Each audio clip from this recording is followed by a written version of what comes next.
What's up, everyone? Welcome to Knowledge and Relationships.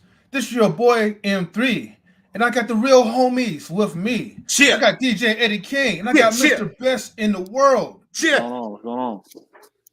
Nothing much, nothing much. So, before we go ahead and hop into this topic, all right, because it's going to be a hot one. Let's just say some people, you know, they probably had a cup of coffee tonight, and they're wide awake, perked up, while others are just slumbering. But anyways, though, right? Let me go ahead and read the comments. Thank you everybody for your patience, for tuning in. Uh Shout out to Real Talk with Mimsy Limbs. She always try to be the first one up in here. And she always be prepared to smash that like button. Okay? Shout out to Mibsy. Yeah. Shout outs to Pops.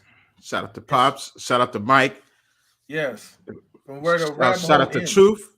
I see you, Truth. Truth is never favored. Truth is already there. Hold on. Let's not spoil it because I gotta go ahead and highlight first though, right? You know, just for theatrics.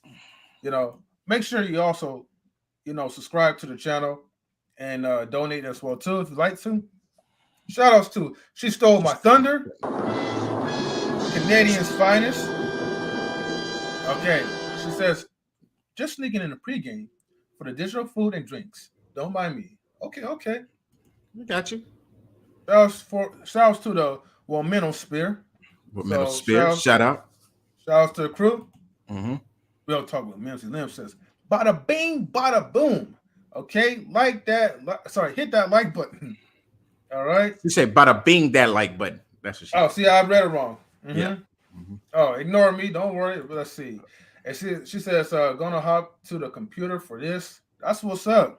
Yeah. You know, nothing like quality, right? Mm-hmm. Make sure y'all get the likes up. Okay.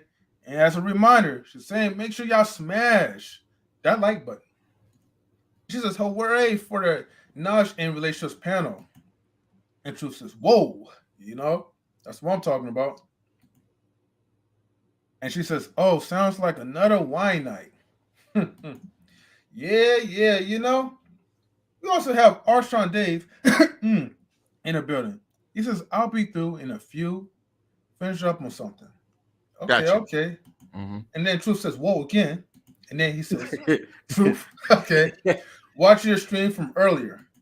All right. Again, as always, thank you, ladies and gentlemen, for tuning into Knowledge and Relationships. Who else is at the chat right there? Who is that? Okay. We got Atlanta Braves. Welcome to the brother Al, okay, from the ATL. He says, what's good, fellas? Knowledge and Relationships always coming through with that work. For those that are watching, please be sure to hit that like and subscribe button to show the support for the crew. Mm-hmm. Yes. Thank you very much, Al. Thank you for tuning in. And I almost forgot because we do have sometimes the bots they be coming, right? So we gotta I gotta do some customizations real quick. This is only gonna take a few seconds. Okay, I gotta make sure that for those who are subscribed to the channel, we definitely appreciate you guys for subscribing. And so for that, we want to make sure that you guys and ladies are always going to be the first in our top priority list to be able to comment on our YouTube channel. So what I'm going to do is I'm going to turn on subscribers only chat. So if you are a subscriber to Knowledge and Relationships, go ahead and feel free to chat your way through. If you're new to the subscribers list, well, make sure you hit the subscribe button because otherwise you'll be waiting for 5 minutes. Mm-hmm. So subscribers mode is now officially turned on. Yeah. With that being said, okay, we're gonna get to. Oh, let me hide the. Let me hide the comment. There we go. We'll get to the topic. The topic is: are you really woke, or are you still sleeping? Like I said, are you really woke, or are you still sleeping? I think most of the people are sleeping right now at this moment. But for ones who are the ride or die, the true supporters of Knowledge and Relationships, I could tell you guys are awake. I can tell you guys had your coffee for the dates, Mm-hmm. you know. And then we have 100 watts, the guy who loved those who love him. That's him. Mm-hmm. He says, "What's happening? What's up? I'm sorry, what's happening? What it is, party people? Truth, man." He says, "Dudes are asleep." Man, that's deep. Women asleep too. That's 100 what watts it is. from Nipsey. Yep, yep. All right, let's go ahead, man, with the first question. I don't know where Tammy at, but maybe Tammy's asleep. Right, running Hopefully a little she'll late. wake up. Yeah. Are you woke? Hmm. Are you woke? That's a good question. Mm-hmm. DJ Eddie, you gonna start first. Well, I'm gonna go ahead and pass it to Mr. Best, just to piggyback off what he said. Oh, somebody coming in. Introduction time. Go ahead, Mr. Best. Got to introduce the homie, man. You know what I mean? The big homie, man. You know what I mean? The mentor. You know what I'm saying? Mister Brooklyn's own. EK apologist. What's up, bro? Yeah, Pew, pew, what's good? What's pew. poppin'? Yeah, Wow, yeah. wow, got the claps and everything. That's what's up. Thank you, I mean, we had to, man. You know, appreciate it. you've been like a supporter, like from the early stages of knowledge and relationships. So we never forget people like you, BK apologist. Thank you, sir. Thank you. Yeah. So tonight our topic is: are you really awake? Well, no, are you really woke, or are you still asleep? We have a lot of people who always claim that I'm woke this, I'm woke that, but mentally you're still sleeping, you're slumbering. So we want to know is for number one, are you woke? Are you the woke type of guy who's eager, filled with knowledge, you know, ready to speak out, take action when it's needed? Or are you just a mere talker? Bro, what's up with the pigeon M3? No, penguins. oh, penguins, not pigeons. Damn. Hey man, gotta add some penguins up in there, man. You know, in this cold winter. BK apologies. You would like to be the first to answer number one? Sure. Yes, I like to believe that I am woke in the sense of being aware of myself and those around me, and being able to see things for what they are and not what they seem to be. Mm. So I definitely believe that that's who I am now. Yeah, I want to get into more about the whole wokeness thing, but I Mm-hmm. know this is the first question. So yes, I do believe that I am someone who is aware and has seen certain things. So yes. Okay, okay. That's Mm-hmm. what's up. And Same way. shout What you out say? to Real Talk with Mimsy because she put the definition on us. She was like woke, adjective, informal, alert to injustice in society, especially racism. In quotations, we need to stay angry and stay woke.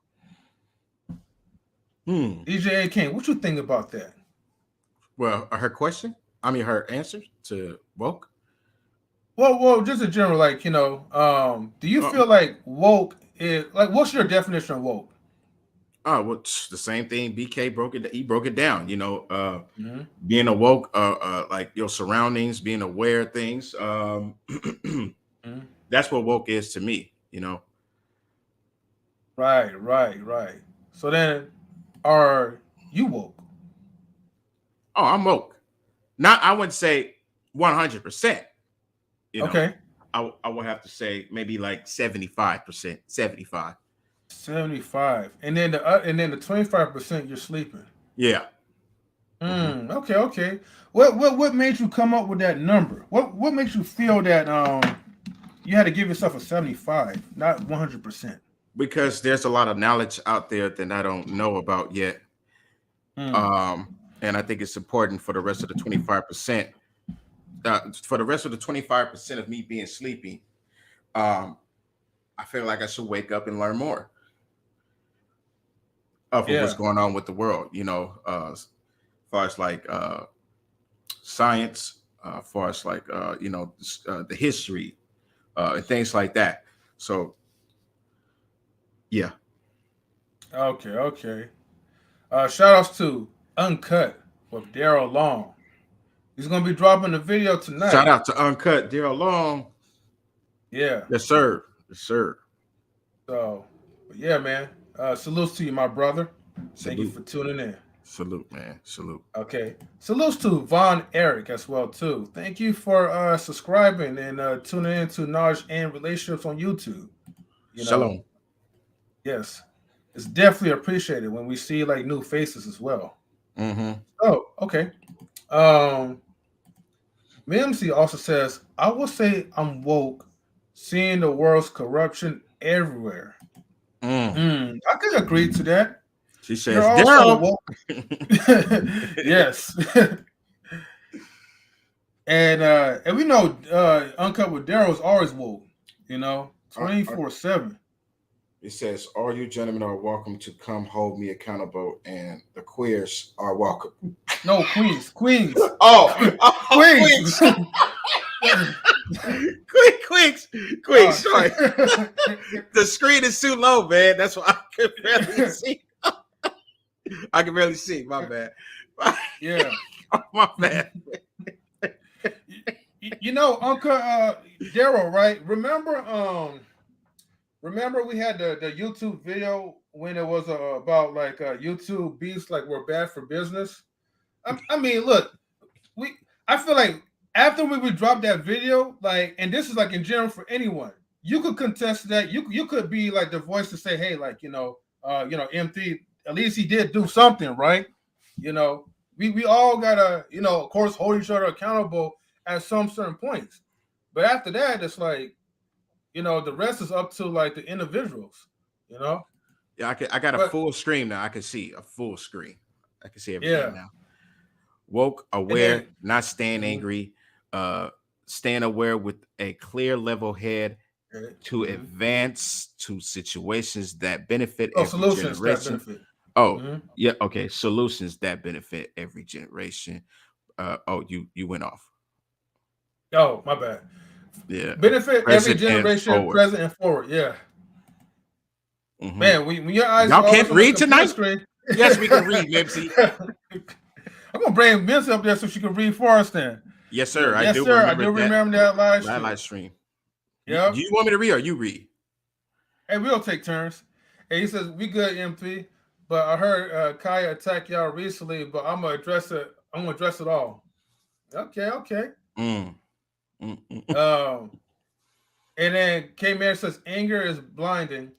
People lose talking points and progress if anger is the consistent catalyst. And then he Mhm. says, shout outs to On the Block with Jen. Oh yeah, definitely.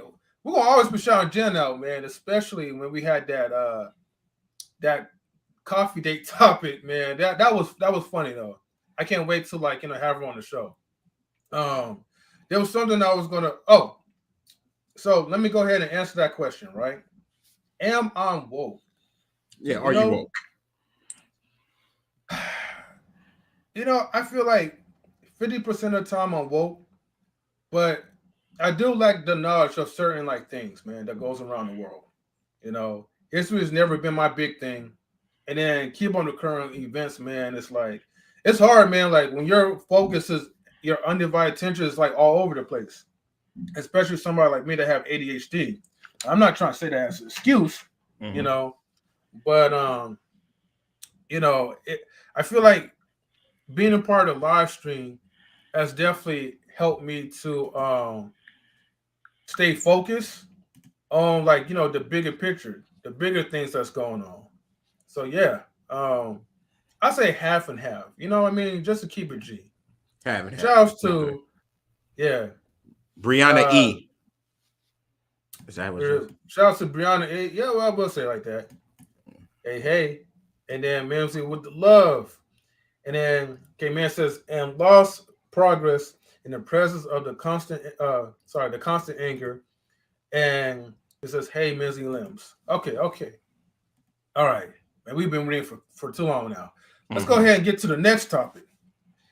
Is someone being woke a real thing or a trendy title? Mm. Mm. You have an answer for that, DJ Eddie? Are you want me to go first? Yeah. What you think about that? Do you feel like it's kind of like a real thing when you're woke? Or do you think it's just something trendy, something flashy? Something flashy. Okay. Something flashy. Oh, but So mhm. far as someone being woke, it's definitely the real thing. Let me say that. As far as someone being woke, it's the real thing. Definitely. Right. Okay. I hear you on that one. That means you can see things that you don't usually see. You know about things that you don't usually know. Uh, even certain other things that a lot of other people don't know about.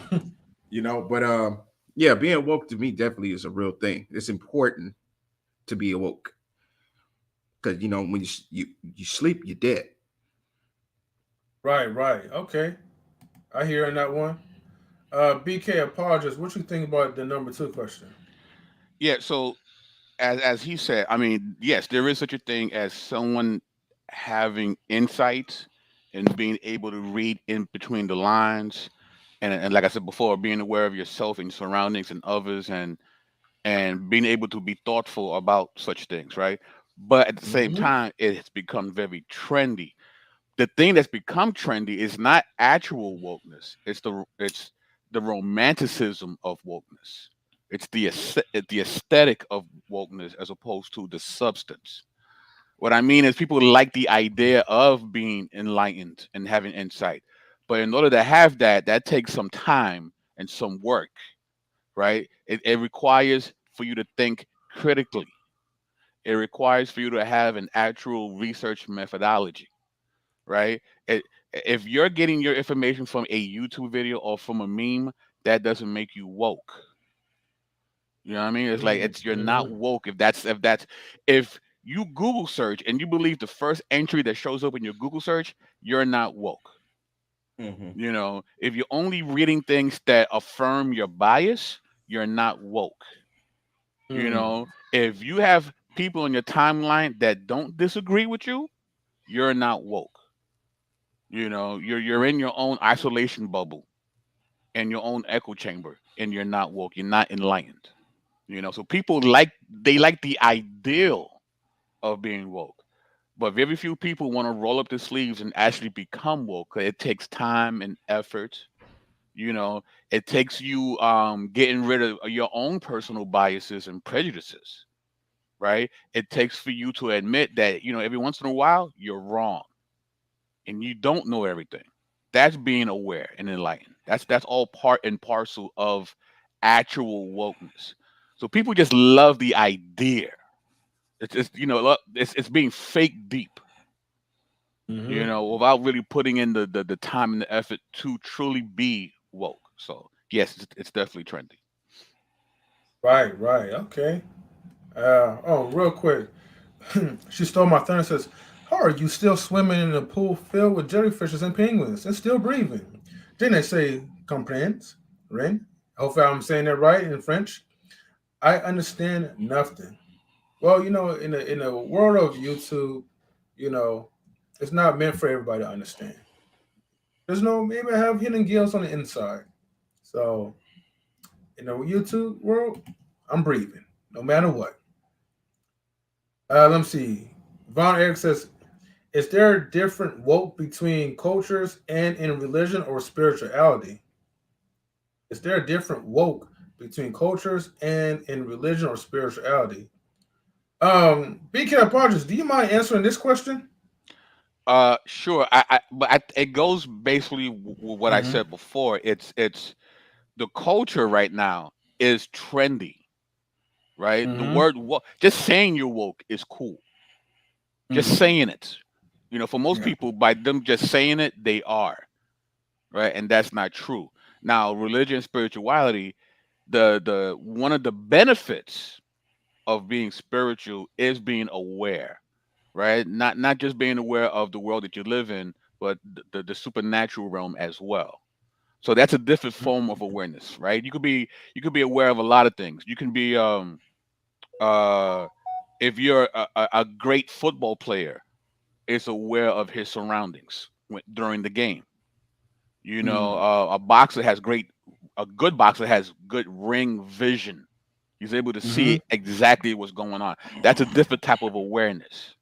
You Right. know, if your girl's playing you, that's another form of awareness. Depending on your situation, there's different types of awareness. There's not just Mm-hmm. one type of awareness. You know what I mean? So I hope that Yeah. answers. That definitely answered the question. No, no, yeah, definitely for sure.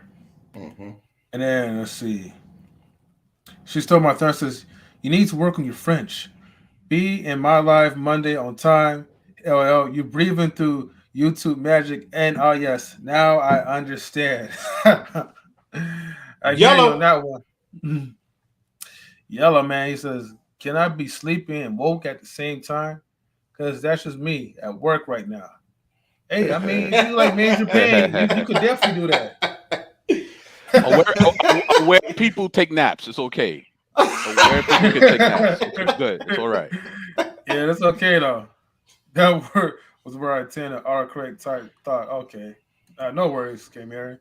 All right. But yeah, woke is a real thing, but it can be used very trendy. Just Mm-hmm. like BK Apologist and DJ Eddie said, you know, Mm-hmm. and it's based off the culture. To me, it's like your surroundings. What do you allow to be influenced by? So if you're like, you know, on a level of maturity that's very low, and you're hearing all these people saying, "Yo, I'm woke this, I'm woke that," and without doing the proper research, like, well, what makes you woke? Why are you woke? You know what I mean? You're just gonna just say, well, yeah, I'm woke too. You hear things emotionally, and you feel like by you just saying woke, that you're just highly alert of what's going on around your surroundings. No, people who are usually woke are usually people who see things the way they see in reality, but they choose pretty much to take action to make a change. I think that's where you're truly woke, even when there's opposition involved. So those are my thoughts on that. Mm-hmm. She stole my thunder. Says naps are permitted. Great. I'll be working on my 8 hour power nap at work. Sorry, my 8 hour nap at work. First thing, if the boss asks me questions, I'll tell him you two told me it was cool. You're Yeah, damn right. eight hours is not a nap. You're sleeping. That's You are sleeping. asleep. That's sleep. A nap is like about 30 minutes to an hour. Right. 30 minutes to an You're hour. That's a eight nap. hours. You're sleeping. Yeah. Well, maybe she sleeps like, double the time. And she just considered 8 hours to be her nap time. It's My back to man, back napping is naps. not. Back to back naps. Is that what we're talking about? Right, back to that. Concurrent napping. Like Maybe every hour is like, 15 minutes here or 30 minutes here and then 30 minutes there. So 30 minutes you nap, wake up for 30 minutes, go back to sleep, nap again, wake up again. So she's like pretty much sleep woke. You know what I mean? She's sleep and she's woke. she's sloke. She's Slow. sloke. Sleeping. Mhm. Let's see. Okay. Um, Chaos, right? She says, I think the most important part of being awake is the ways of the world, meaning the depths of how we are being groomed into perceiving the world, governments, ads, trends, and much more. Mm. And shout outs to you. Thank you for tuning into the Twitch Gang side. Definitely mhm. appreciate that. Okay. Let's I mean, see. I think if I can respond, I think that's definitely true. There was a Mm-hmm. movie. I think it was in the '80s. It had I don't know. You remember Rowdy Piper from WWE? Yeah. I think it Rowdy was a Roddy movie. Piper. I think it's a movie called They Live, and Mhm. he found these glasses, right? And when he put on the glasses, he was able to see what the advertisements were really saying, Mhm. Mm. like kill, obey. You know what I mean? So it's like the subliminal messaging. So in that sense, he was being woke because he wore those glasses because he was able to see what these advertisements were truly saying. So yeah, I agree that, I mean, the world is constantly trying to program us to see things a certain way, Mm-hmm. and being woke is being aware of that happening. Right. So I definitely agree. Mm-hmm. Right. Mm-hmm. She stole my thunder says, if a nap is 30 to 60 minutes, then my 8 hours is 8 to 16 back to back naps. But in all seriousness, I love the topic. And we love you as well. She stole my thunder. Thank you for always tuning in to Knowledge and Relationships on YouTube. Yeah. And everybody else, please help us to get the likes up as well. So we have 14 people that's watching, Was that your but announcer voice? Was that your announcer voice right there? yeah, a little bit. Welcome to Thank you for subscribing to the channel. like, Thank you share, for and Absolutely. subscribe. Come on, Get the likes up. get the likes up. Yeah, we do have 14 people watching, but then there's 11 likes. Someone's being stingy right now. Don't be stingy. Get the thumbs up. Come on. Okay, I see you got like a little advertisement type of voice too. BK apologies. Ah, man, right. listen, man, I'm just playing around. Oh Right. man. Right. All right, number 3. Do people who are asleep, aka unaware, a danger to black culture? I gotta read this again. Do people who are asleep, aka unaware, a danger to black culture? You take that one, M3. Well, I think I don't know. I want to say they're like a danger to black culture, but I feel like they're a danger to themselves, to their mental detriment. I mean, if you're asleep, you're just unaware of just a lot of stuff that's going around. And you're just going to end up foolish if you're trying to voice of an opinion without any research and knowledge to back yourself up. Mm-hmm. And a lot of people, like I said, that be waving around their hands like this in the air, okay? Or swimming in my case, since I'm in the pool. And they said, I'm woke, I know about this. We need to do this, black people. We need to pull ourselves and get ourselves together. But you don't have no solution, so you still sleep. So I feel like you don't really, you know what? I want to say you don't really affect the community with the ignorance, but then, however, they do say ignorance is bliss. And so when you pass that ignorance to someone else and then they become ignorant, then I think that's when it becomes a different story. Mm-hmm. It becomes a virus. Yes. Yes. Mm-hmm. BK, apologies. I know you like to get deep on this one. What you think about number 3? Yeah, you are definitely a threat to the collective if you are not aware. If you can't see things for what they really are, you can actually help hinder what we're trying to do, right? Because just because you are acting as an individual doesn't mean that what you do doesn't affect us as a collective. You Mm-hmm. know, most slave revolts were halted because somebody wasn't aware that they were even enslaved and snitched, Mm. Mm. right? Mm. That it Mm-hmm. was another slave that said, "No, I like it here. I don't see what you are seeing. So therefore, I'm gonna do what I need to do to keep the status quo." You know what I mean? And it's like that happens all the Mm. time. We have black and brown people who will not only self sabotage, but by self sabotaging, you're also sabotaging us.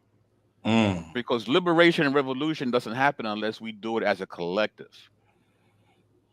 So if we got Mm-hmm. people who are blind or who are purposely blind, it hinders what we're trying to do as a collective of people, right? Because it's about the Mm-hmm. community. It's not about just how you feel as an individual. Mm-hmm. It's about the community. You look at any successful group of people, and you will see a collective that are on the same sheet of music and are able to move as a unit. Case in point, look at the Hasidic Jews, right? I don't know. I know you guys have large communities in LA and New York. You know, we have a large Hasidic Jewish community.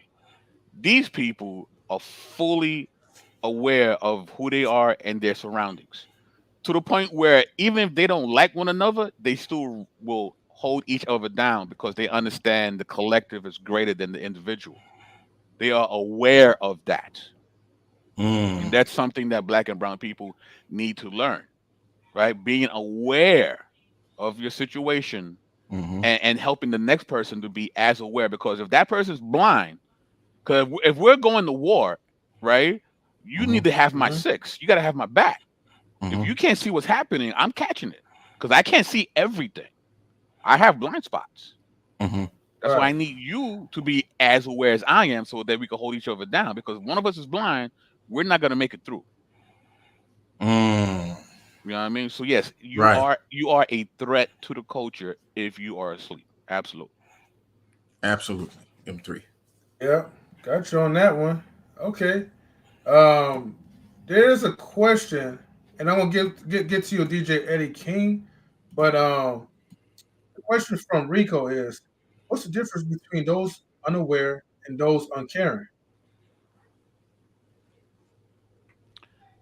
You want me to answer that? Sure, BK. I think it's actually you are actually worse if you're uncaring than unaware.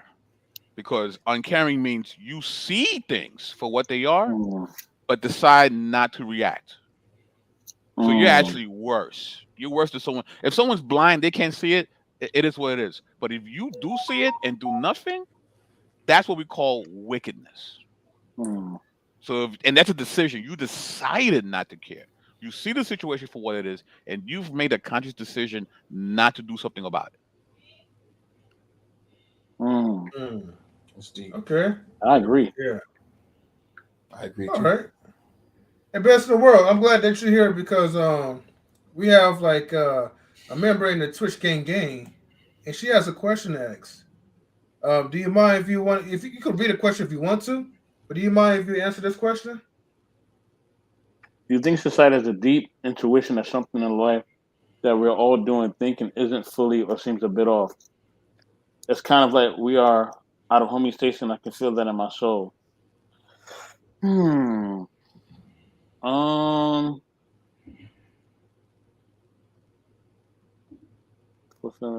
Yeah, I could definitely speak to that. I mean, I think that at times, we feel like things aren't completely what they need to be. And welcome to First Lady Tammy. Tammy, good to see you. You know what I mean? Tammy! You know what I Tammy! mean? Tell me. You know what I mean? Tammy! What you doing, girl? First book club, Tammy. You know what I mean? You know how we do. You know what I'm saying? Original book club. But yeah, Mm-hmm. with that being said, I think that sometimes we could feel that emptiness, and a lot of times in order to track that, we have to dig deep, right? And as we're digging deep, what I mean, we're understanding that. Salute to Arshawn, what's going on, man? Got the Oh, fish tank in the What's up, back. I Sean! man? see him. What's going You know what I on? mean? So at the What's end up? of What's the up? day, what's What's going on? going on? At the end of the day, I think that at times we can just um we got to dig deep in order to find out why we don't feel completely whole. A lot of times it's things in our past that are really affecting us and causing us trauma, and we're not sometimes aware of those things, and we just got to tune in and get plugged in. And once we tune in and get plugged in, we'll be able to find out. Or sometimes also there also could be relationships too that are so toxic that it's keeping us off our center. Like, and we just got to get rid of them relationships, man, because they will always keep us in the same space. I mean, we could have good careers, good jobs, good everything, but if our relationships are just terrible, then those relationships are going to affect who we are and what we do. I mean, point blank, period. You know what I'm saying? And sometimes you got to distance yourself from relationships. Or sometimes if somebody in a relationship is doing certain things, you just gotta, hey, he got the All right, yo, he got the glasses on. Yeah. Let me finish my statement. Welcome, bruh. Rico Young. Let me finish my statement. So yeah, so sometimes we can feel like something is off, or sometimes it could be the things that we're doing. Maybe we're not satisfied in our career.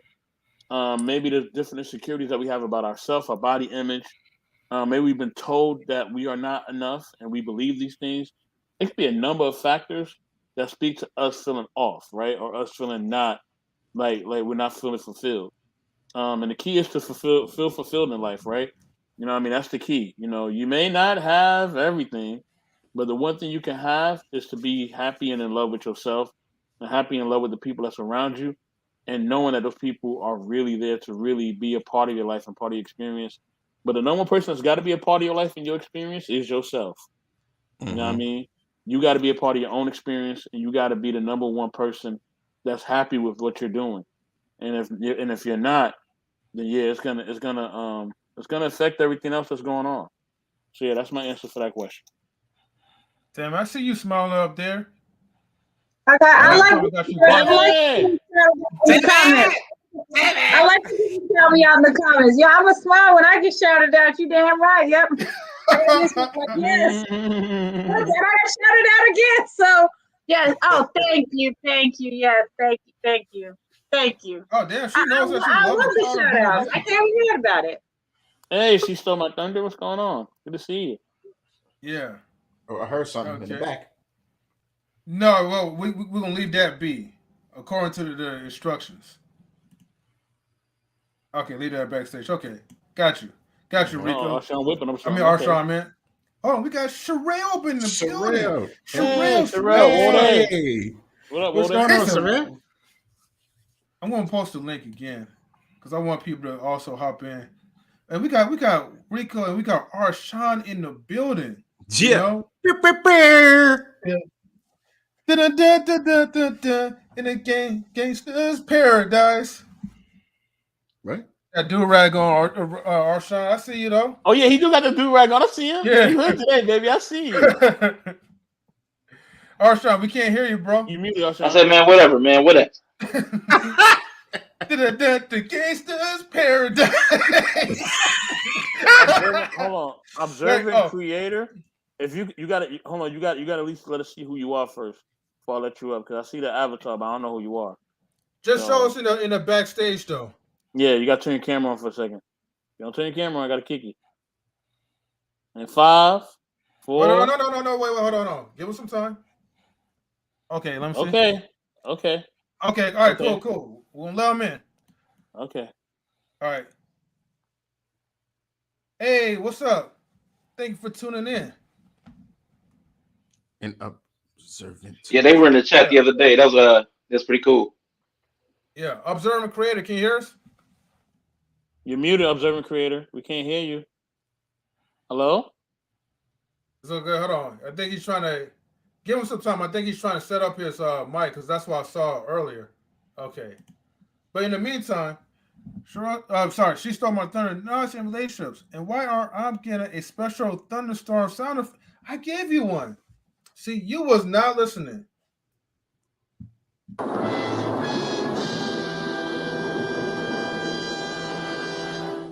Okay, name Oh, was I know who that Scottish. is. Ah, that's Hey, the what's up? bro. What's up? Daniel, what's up, man? Yo, what's up? What's up with the panel? Shout out to everybody on the panel. No Hey, wonder it appreciate was you, Hey, man. cool. shout out to you too, man. Shout out Arshawn, to Hey, you what's too, up? Rico, bro. Yeah. what's up? What's I'm gonna up? put you So up I'm here. actually at work right now, so I will be in and out. So I get off in like about 2.5 hours. Okay. All right. Hey, but I appreciate you for like tuning in. Well, real quick, right before like you gotta hop into work. What's your thoughts about like being like woke and just being asleep? Basically, just people who be claiming about oh I'm woke this and I'm woke that, but they're not really about the life. Well, my thoughts on that, on being woke, supposed to be in sleep, is I'd say being woke is coming into an understanding through life experiences and just kind of noticing things, like noticing underlying things, like hidden beneath things. So, like for example, from birth, you're given a social security number, and that number, it documents you from your birth. You know, you have to have a birth certificate and all that. There's all this paperwork you have to go through just to exist into this society. You know, that's like one thing, you know. And another thing is the school system.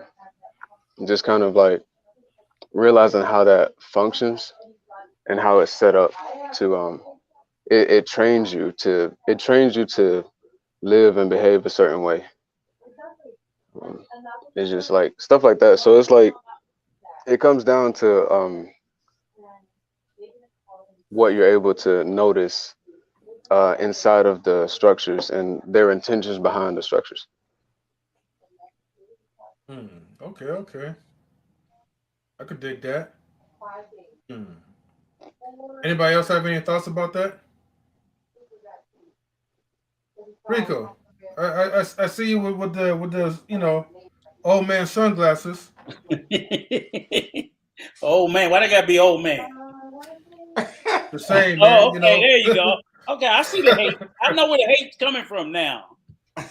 No, the only thing I was thinking about was I wonder a little bit about sometimes how we like.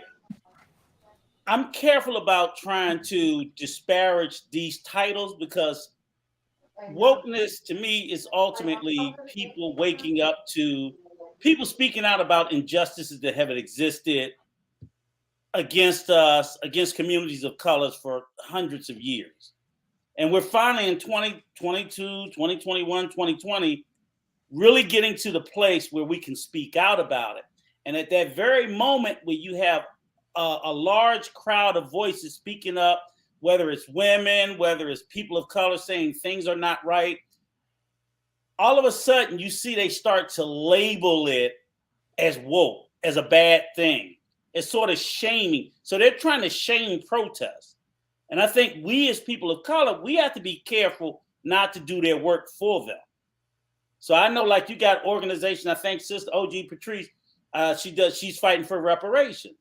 And I sit there and I don't understand. I always get trouble when I see people of color fighting for the very thing that they'll be like, oh, we're not going to get it. I'm like, I don't care if we get it or not. If you don't want to do the fight, just get out of the way. So that's why I won't even say anything bad when people go, I'm like, yeah, I know some people is using it the wrong way, but who cares? If half of them are using it the right way, I don't want to step on the half that's using it wrong because you're stepping on the half that's using it correctly. Because now you're going to have people who really are woke, who are really doing the work, that are being laughed at because we laughed at them. You know, they'll get laughed at too. So I'm always careful about that. I'm like, I'm not going to do the people who are actually going against us work by saying, there they go with that wokeness. There they go wanting reparation. Hell yeah, I want my reparation check. I don't think I'm going to get it. But if the next generation get it, I'm not going to stand in the way. Every step is a step forward to justice. And it just drives me crazy when I see people who look like us stand in the way or speak out against it. It's plenty of them that's silly. I agree. It's plenty of them that's silly. But unless you're going to tell me 100% woke people are crazy, and I know it started in BLM started in a good place. We know people stole the money, but the concept is not bad. The concept isn't bad because some people took advantage of it. And now I hear all these black people talking about black. I'm like, what does it sound like a black person saying Black Lives Matter? I don't fool with it. I ain't gave him no money, but I ain't gonna say nothing. I ain't cutting no check. But I'll just be quiet. That's just where I just think we need to be a little bit more thoughtful before we tear down some of these concepts. Because I'm like, what are we gonna replace it with? Okay, we get rid of woke. Next police shooting. What do we do? Nothing. Go back to let them just kill us and get away with it with everything. You know, so it's like somebody got to do it. So that's all. I just think about I like the conversation. I like the conversation about, you know, but I do think it's in the middle. Some crazy people. OG Patrice. OG Patrice. So, salute. There's my girl. But yeah, I rock them 100%. We should be doing more. Too many of us sit back and critique the people that's doing the work. So I'm not knocking anybody here because I do it too. But I hear people critique and I'm like, they ain't lift a damn finger to do nothing and never will. Okay. Oh, real quick. OG Patrice and Bro Clarence, if you'd like to come up into the live stream, you guys and you guys are definitely welcome to hop on there. I want to get you guys is like perspectives on people who say that they are woke, and then the people who are actually sleeping in reality. So I posted a link on there on the StreamYard. Feel free to join in. Arshon will get to you, and then we'll get to Tammy. Arshon, what you think? Man, so do people who are asleep? Okay, are they a danger? Man, it's two sided. Hmm. They are not stopping. Like right now, like let's say we're trying to build a community and there's six of us and we're trying to put something together. Like First Lady Tammy's book corner. Boom. We're trying to do something positive, trying to enlighten people, spread knowledge. Somebody who's unaware is not really stopping us from doing that on a small level. But when you're trying to grow something and trying to do something more into the public eye, more mainstream, they do start getting in the way because, like we talked about reparations, they start talking about, well, we can't get it anyway. Well, who's black? So that's where you get the doubters and the naysayers. But once you start going bigger on a bigger scale, the people who are unaware do become a detriment. They become an obstacle you have to overcome. Like when you're trying to save somebody that's drowning, and they say if they're panicking, there's not really nothing you can do to save them because they might take you down with them. It's the same thing if you're trying to escape a detrimental place and somebody's like unaware, they don't understand the danger, they'll endanger you by not understanding the danger. So I mean, it's definitely a facet of life, but I mean, yeah, on the bigger scale, yes. On the small scale, not so much. Okay. Temo, you're still next, but real quick, I gotta give a warm salute and welcome to Miss OG Patrice. Thank you for joining in and grace us with your presence. Oops, wait. Wait, wrong one. Oops. Yeah. Thank you for tuning in, Miss OG Patrice. We definitely appreciate you for this. And, Thank you. Salute to everybody on the panel, all the kings and the queen that's up here with me. First Lady Tammy, and salute to the chat. How y'all doing? All right. How you We're doing very good, man. Real good, real We're just good. happy to see you on here. So, as always, you always come and you give us, peace and serenity. So we always appreciate your presence whenever we see you in the chat. And we got to pull you up on here. And I heard my name being rung in the YouTube streets by my brother Rico. So, I said, okay. He mentioned my name and the ears just started ringing. So I just came on up here to support, of course. But thank you for having me. Okay. No, thank you so much. And then even like one of our good elders as well too, Mr. Bro Clarence, he says, go into the car. I'll try to camp up. All right, no problem. Take your time. We'll still be here. But thank you, my brother. OG Patrice, I'm gonna get to you after First Lady Tammy. Now, Tammy, we all know you always have a whole lot to say, and you know what? We're glad that you have that type of verbiage. So go ahead, First Lady Tammy. No, I'm going to try to keep it as short as I can. Let me think. So it was interesting what Rico said as far as, when somebody says about fighting reparations, you have people that say, well, you're not going to get it. I just find it interesting because I feel like if that's your perspective, you're not going to get it, then you shouldn't be worried about it. Like, let the people that want to fight for it. If you're not trying to do that, then leave those people alone because they're trying to do something that's going to move things forward and get something, and you're not. So don't even worry about it. The thing as far as being woke, what I would say is my concern is the people that say that they are, not necessarily because they are, but because they want to be part of the people that say they are and are not really woke. So, sometimes you just want to be part of the crowd. So you say to go along with the crowd. And so you're not really woke until you're in a position to be woke. And some people are not willing to go there. Some people are not about that life, as they would say. So my concern would be the people that say they're woke, but that are not really woke, don't even understand what it means to be woke, but say they are because they want to have the persona of being woke. So that I'd say that would be my concern is that people will say certain things to get a certain reaction without fully understanding what it means. And that I feel can be detrimental to any cause when you portray a certain persona to get a reaction without fully understanding what it means. That's why, words are so powerful. And when you speak certain words, you have to understand what those words mean and the impact of those. And some people will say something to get a reaction. And some people, because, negativity brings a crowd. Negativity brings attention. So some people may say something to bring a certain attention without the intent being a positive one, if that makes sense. So I just think that when it comes to be saying that you're woke, understand what that really means, understand the impact of being woke, and understand what the responsibility with saying that you're woke, understand the responsibility that comes with saying that. And don't let it be something that you just say. Let it be something that you understand. So, and I know I used to have a lot to say, but I think that, I said what I said, and there we go. So. Okay. All right. Thank you, First Lady Tammy. That was well spoken. True indeed.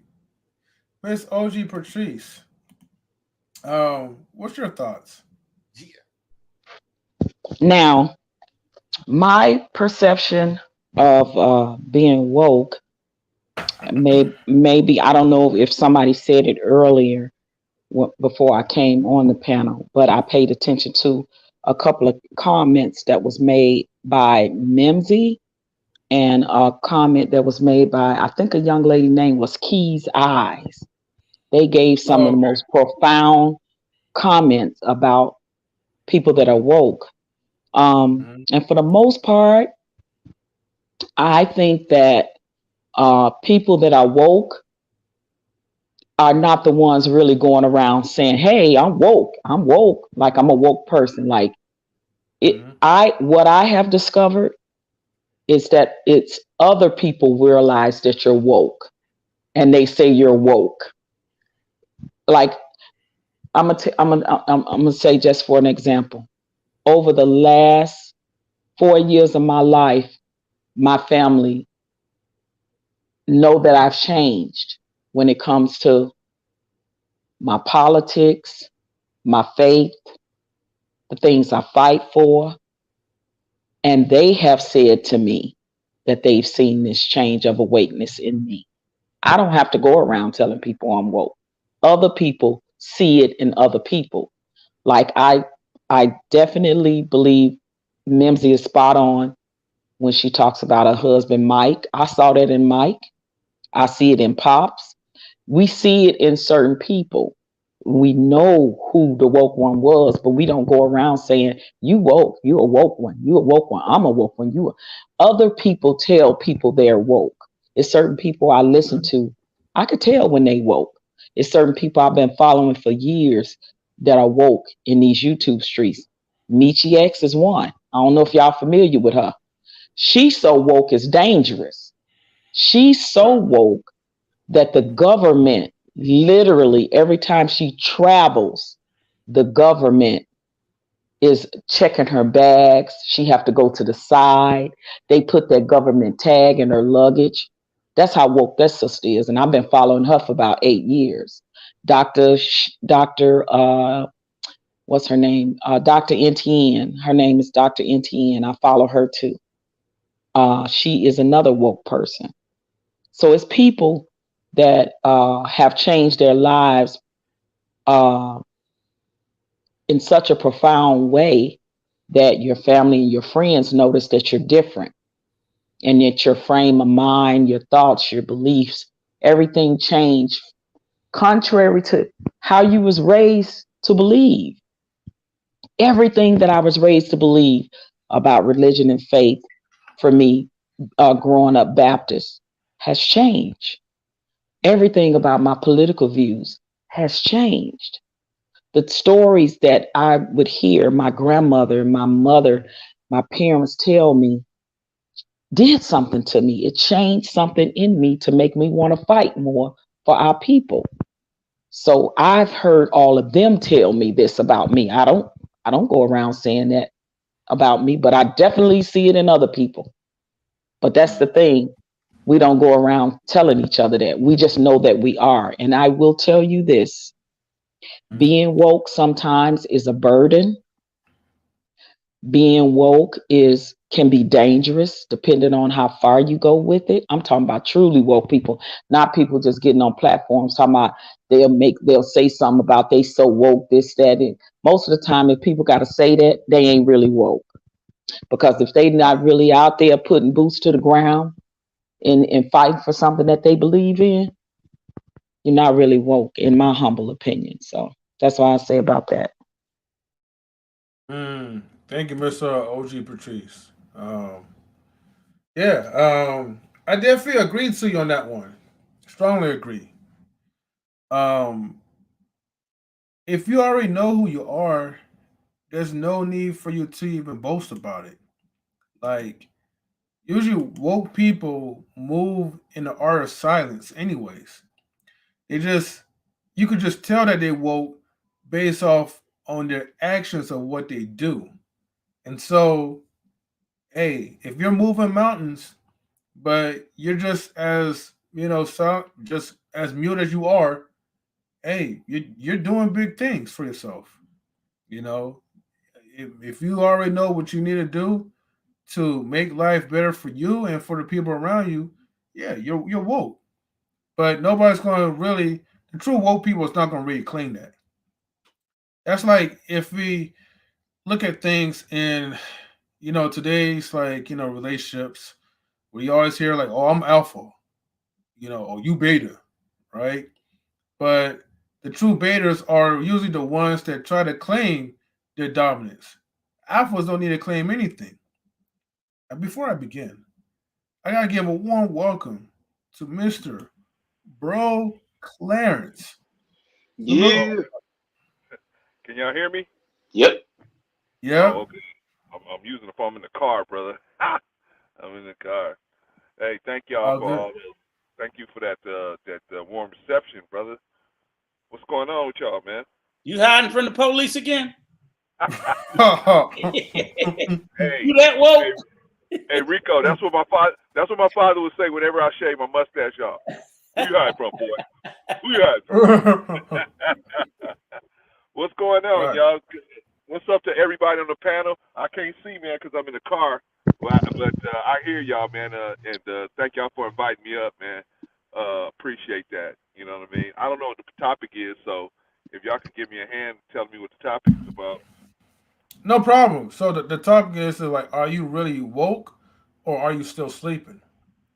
And so basically, this topic is just based off of people who likes to claim that they're woke and they are aware of the world and surroundings, racism, and all this other stuff, but you're really sleeping. You know, you're claiming something, but by action, it's far different. And so, right now, I just been posting the. Oh, why can't I pull up? Right now, I just been posting the number three question. And the number three is that do people who are asleep, aka unaware, sorry, do people who are asleep, aka unaware, a danger to black culture?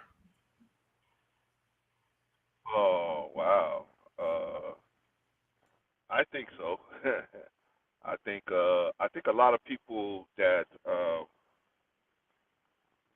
I think it's because it's so popular. It's like a trendy type of thing to be woke, and being woke is connected to being, you know, having a knowledge of our situation, and being like kind of like tied to trying to quote unquote help our situation move along. So I think a lot of people are like that, but they don't really know what's really going on. Like they don't really know how we actually living and what's going on down here. But But I think a lot of people are like that. Yeah, I think it's just because it's a trend. Okay. Thank you for your opinion, and welcome back, and our servant creator. Um, I'm Peace gonna to the just call you panel. like AOC to make it short, if you don't mind. And then welcome to Queen Forever 2K and beyond. All hail the queen. What's up, Queen, people? what's going on, Queen? Buzz 2K. Lightyear in the Salute. house. Yeah. Shit. What's up? What's up? How you guys doing? All right, how you doing? Oh yeah, Good, doing good. How pretty good. you? Wonderful. I'm better than yesterday. I Jeez. Okay. think we I all thought I are. was, I thought I was coming on the show to play Monopoly. You know, all hell broke loose. Damn. Can we Every get a time little I go to grabble? sleep. I'm sorry, Queen. I fell asleep. Now, Yeah, Jacob got drunk and passed out. Sean held it down. So I told Yeah. Arshawn earlier, when I Thank go you. to bed, everybody go to bed. Don't play with Sean. He gonna put you in too late. Hey, he got the do-rag going anyway, so he ready this time. You know what, Mr. Penguin Man? Hey man, I love my penguins. No animal cruelty involved. Oh yeah, right. But Queen, right? All right. What's up? So just to fill you in, we're talking about, are you woke or are you still sleeping? Oh gosh. So, yep. I think I'm woke. And the number 3 question is, do people who are asleep, aka unaware, a danger to Black culture? Hell yeah. Okay. You know, I mean, it's just like being very ignorant to modern day racism, you know? And oh my gosh, there's racism. I don't think we have racism in the world. I'm like, yeah, okay, Molly McButter. You don't think it's you know? So yes, I think they're a danger. Yes, they are. Yes. Okay. You call him Marty McButter. All right. I think I think we can move on from number 3 at this point, right? I think we got everyone. Number 4. Oh wait, no, I didn't Oh, answer you did? question number 3. Oh, okay. Yeah. My fault. I mean, to AOC. be fair, I have been in and out, but No, you question number good. 3 was the people who are asleep, aka unaware, a danger to Black culture. Um, a danger to Black culture. I'd say yes because uh, with them, if they're not aware, then they're just promoting something because it's a trend and not really understanding the meaning behind it or what it actually represents. And Mhm. so, if you're just putting it out there and not really understanding what you're doing, then you can be sending out misinformation for others. Okay, got you on that one. All right. Thank you for sharing that. Let me see. Mr. Best of Roll. Who is Molly Butter? Can I say something real quick? You know who it is. Her turn. Don't even go there. They said something about your mother. Remember? You know who Molly McButter is. And I have my video off because Okay. I'm eating. So What'd you say, Tammy? no, I'm saying I have my video off because I'm eating something. I'm not going to eat on camera. But okay, so one thing, because I didn't answer the question, but real quick, this is what I will say as far as that question. You have to look at it that people that are not supportive of Black culture, anything that we do, anybody who we would consider to be, that we would want to be aware, that is unaware, is going to be a danger because they're going to push the narrative that everything is okay and Black culture and everything we do is not something that needs to be supportive, is not something that needs to be uplifted. So you have the people that are against it that try to use this, well, you know, these Black people are okay with such and such, so it's not really a problem. It's not a problem because we have these Black people on our side saying that, you know, everything is okay and racism is not an issue. So when you are unaware, you may have this, like Queen said, that, you know, racism is not a thing. It's not that bad because they may not have been impacted by anything. So what's going to happen is the people that are trying to bring down what Black culture and what we're doing, they're going to try to use that because of those small amount of people that say that racism is not a thing, this is not an issue. They're going to use that to push their narrative rather than what we're trying to uplift. So I would say that they can be a danger because the more people you have that are unaware, the more they're going to try to push something that we're trying. The more they're going to push the opposite of what we're trying to uplift. If that makes any sense. Okay. I do want to add something real quick. I think they're also a danger because when a lot of times when we get some money and we get a little zeros behind that 1 or that 5, we forget where we came from and we forget what we look like we ain't got no damn mirrors in our house. And then when the man come kicking down your door or stopping you as you trying to get in your mansion and putting you in handcuffs, then you want to say, oh, come support me. But you wasn't supporting us the whole time. So it's sometimes a lot of people are only aware when they're staring at a barrel in their face and they got handcuffs and they need, oh, let my culture come and support me now. No, I ain't coming now. No, be by yourself. Call those people with the other mansions that called the cops on you. Tell them to come bail you out. Hey, that's a good point. A lot of people, they do fall into that little trap where they think that almighty, and they leave like the people behind them. But then we get caught up, then you're gonna need those same people to come rescue you. Hey, M3, let me ask a question though too. Mm-hmm. Do we sometimes spend? Because when I'm thinking about this question, I'm gonna say I'm assuming that we're all speaking about just Black people. And then I'm sometimes think to myself, do we sometimes make the mistake when we're trying to make a movement that we all know, okay, if we try to make a movement for something, there's going to be a percentage of Black people that's not going to support it for whatever reason. I don't know what that percentage is, 10%, 40%. It's probably going to be like less than half that's going to be trying to move forward. Do we sometimes make the mistake of investing too much time, as Sister Patrice said, sometimes it's my own damn people that I have to fight against. When we do know, oftentimes, most Black advancement in this country, it came with the help of allies that were not Black. That's just the reality. From the founding of the NAACP, it's rare that this country gave us anything with all Black face. And I'm not saying I don't want white people to be in the front, and I don't want, but sometimes it's like we spend too much time trying to unite our color rather than our ideology or what we want. And if you can get people of a different ethnicity, that's going to help support. And in this country, if we can get 10% of white people to go along with it, then we can say it's multicultural and it'll get pushed fast. I hate that it has to be that way. But damn, if I can recall anything we ever got without some sort of help. I mean, I could be speaking out of turn, OG Patrice. Let me know, because you're really out there in it. The thing about it is, I agree with that concept. If it can work out to the benefit where they don't come and try to take over.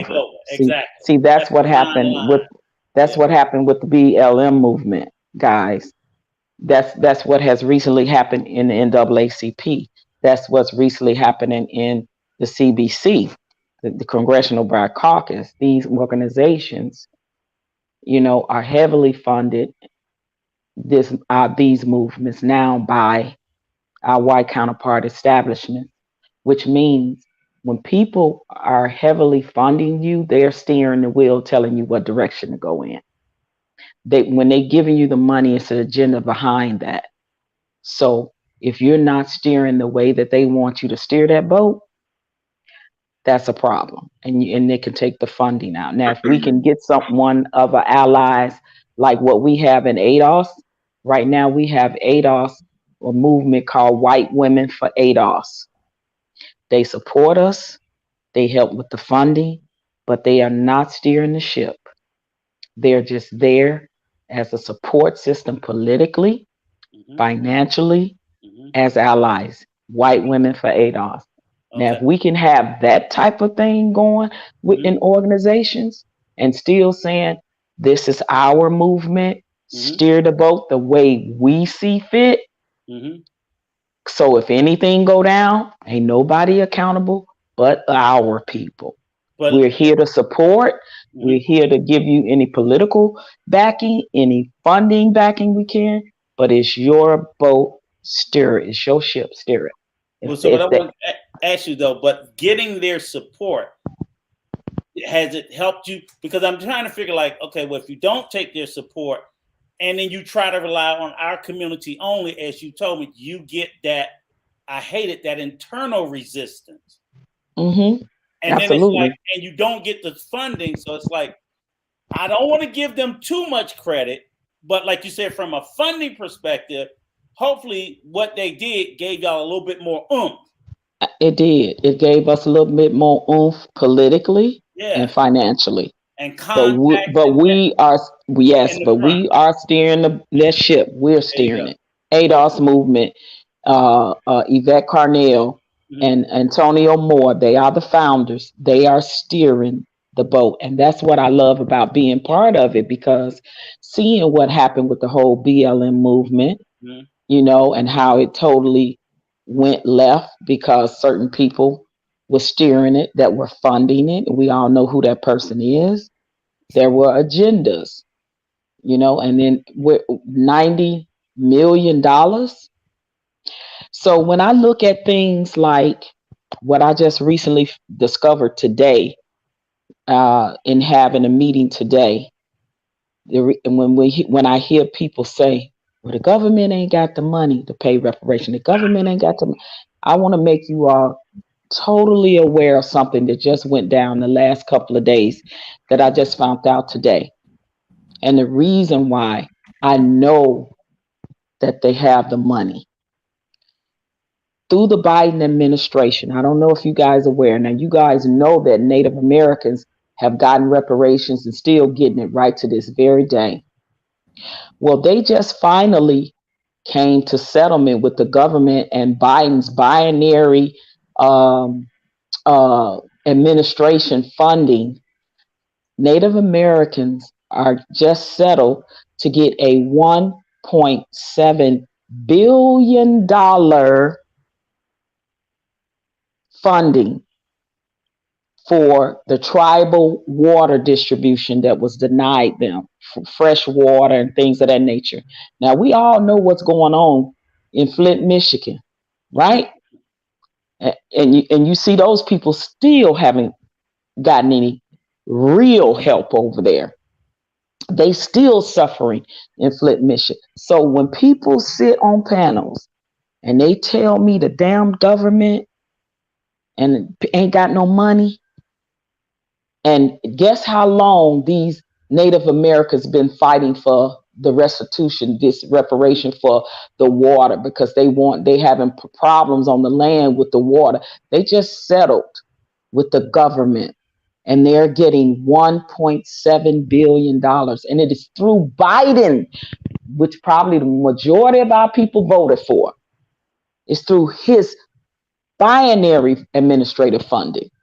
This money is going to be distributed to them, to the Native Americans. Guess how long they've been fighting for it? 10 years.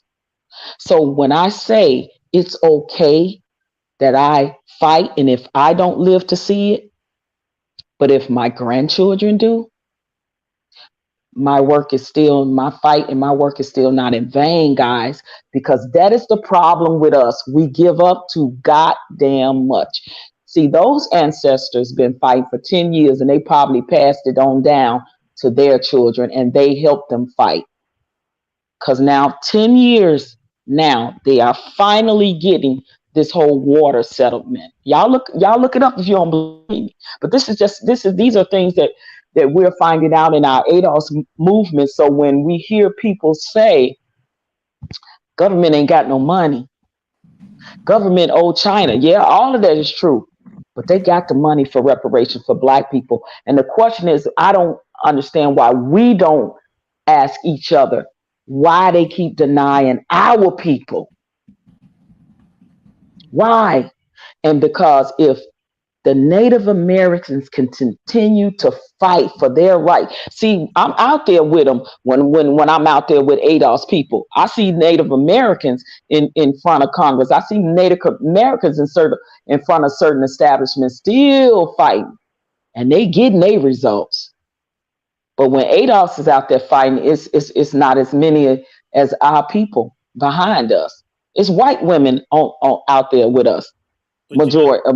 And that's the part that gets me. But then we have people that sit on panels and say, government ain't got no money. Government ain't gonna do this. Government ain't gonna do. That's because we're not putting the pressure down, and we're not together as a unit, as a people, when it comes to the fight for things. I'm not saying we got to agree on everything, but when it comes to fighting for something, we have given up so much.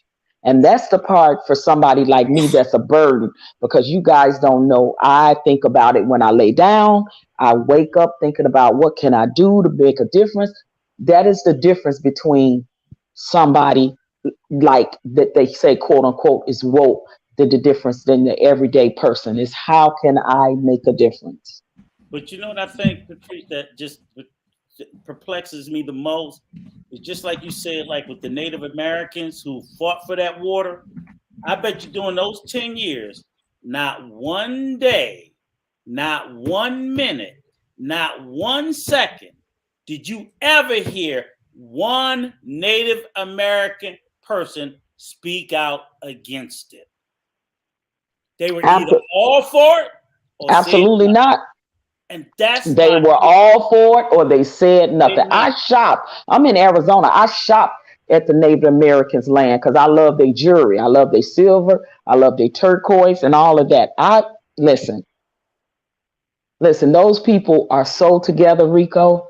Mm-hmm. I admire their strength, tenacity, because they knew what their ancestors went through, and they are very prideful people. Mm-hmm. See, we done lost our pride in our ancestors. We done lost our pride for our people, and we too lazy. We don't want to put the work in like we should. But those people, I see them out there in droves. Mm-hmm. I see them out there from down in Congress in Washington to in front of a lot of establishments and businesses. I see them out. They out there in droves, and they raise their children to continue to fight. Mm-hmm. So after 10 years, they just got their water, tribal water. 34 different tribes have fought for this for 10 years. So you tell me $1.7 billion ain't worth fighting for. Mm-hmm. But I just love the fact that they don't stand in each other's way. And it's like we can't, as you say, the minute you get up. DJ, I'm going to let you go next. It's a bunch of faces that look like you that's in your way. And that should never be that. It should never be that. That's all I'm saying. I apologize for any of the not kinfolk, skinfolk that stood in your way. Because if you ain't got nothing to say to support it, sit your ass down and be quiet. I'm done. Yeah. Real quick, I know DJ Eddie, he wanted to say. No, I wanted to read something here.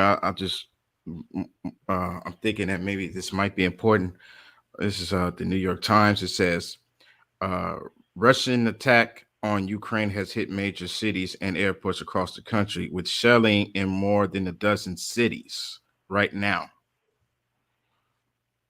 And I just wanted to let everybody know what's going on now. Like the war has begun now. Let me say this. I have been talking about this years ago before he even started. Like I've been talking about it, and that right there is called being awake. By the way, when you and to me, it's based on information. You know, I read a lot of books. I knew about a lot of things before it happened in the 90s. You know, it's just now started to happen. I've been telling people that a war is going to come. I've been telling people this. Now, I really believe that we shouldn't even be worried about reparations right now. We should be like using our minds to think like, how we gonna stop this war from happening with us? Because that war in Russia and Ukraine, that ain't our business. But you got certain Americans, they want to stick their noses in somebody else's business will cause a war. I think this is important because this is happening right now. And a lot of people are dying. Eddie. Now, no one is going to. I agree with you. You 100% right. We're yes. always sticking our nose in minding somebody else's got doggone business. Always. Mm-hmm. Our government, our country has always done that. And we are the weakest link right now. We are the laughing stock of all of the countries and continents combined. They laughing at us. Yeah. Because we the weakest link. Mm-hmm. So I agree, but I can't stop my fight because of what's going on, because I'm not able to get on no battlefield and fight for if a war goes on. That's what our military is for. So what I can do is to continue to fight what I'm fighting and hope that it doesn't happen. But if it do, hope that our military is not the weakest link and they strong enough to be able to be ready to fight if that comes to, should happen and come to pass. Is our military ready? That's the question. And with all due respect, nobody else is gonna stop fighting for their shit. ADOS would stop, but those other organizations, they're gonna continue fighting for their money throughout wars. We can chew gum and walk. So I think that's no all due respect, I think that's a disservice. We'll be the first ones to stand down for the war effort. But all those other organizations will still be asking for their money. And then when the war is over, they'll give us another excuse. Well, we're rebuilding, but they done been cutting checks for everybody else during the war. They got it. Yeah. Senators need to be ready to fight too. Exactly. Right. Yeah. But they got the bread. They can pay reparations and pay for the war. Hell, it ain't our war. Well, listen. That's not. Listen. When the bombs fall here and they come here, you ain't gonna have much of a choice unless you want to bend the knee. Because I'm not bending no knee. I mean, that's respectfully. Yeah, right. And that's what I'm talking about. Yeah, that's what I'm talking about. But until then, they can cut that check. Yeah. I don't think it's gonna come to that. I hope and pray it doesn't. I don't know. I hope and pray it don't. But if it doesn't, they're looking for an out, and if you give them the out from them doing they should have just gave us the money when they doing reconstruction. That's what they should have did. They didn't. Mm-hmm. So it's paid late pay. Sean, are you going next or am I going? No, you can go ahead. I just saw that question 4 and I'm like, oh yeah, I can't wait for this one. I'll wait my turn. Okay. All right. Okay, sure. Okay. Okay. So, Bessemer, you want to go answer number 4? Yes, I'm answering the question.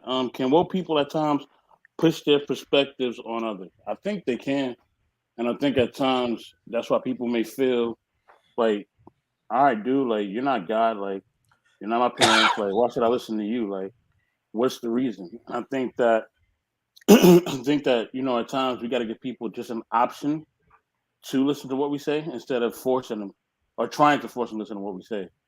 You know what I'm saying? That's why you should say, this is my opinion.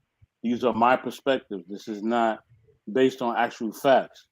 And I think when people start making it seem like what they say is actual facts, then that's when it goes completely left. You know what I mean? Because people ain't going to want to hear that. You know what I mean? They're going to be like, look, this is how I think. and whether you agree with that or not, you know what I'm saying, is really on you. You know what I mean? So that's really, what it boils down to. I think that we got to have the mindset of allowing people to be their own people. You know what I mean? Let that person blaze their own trail.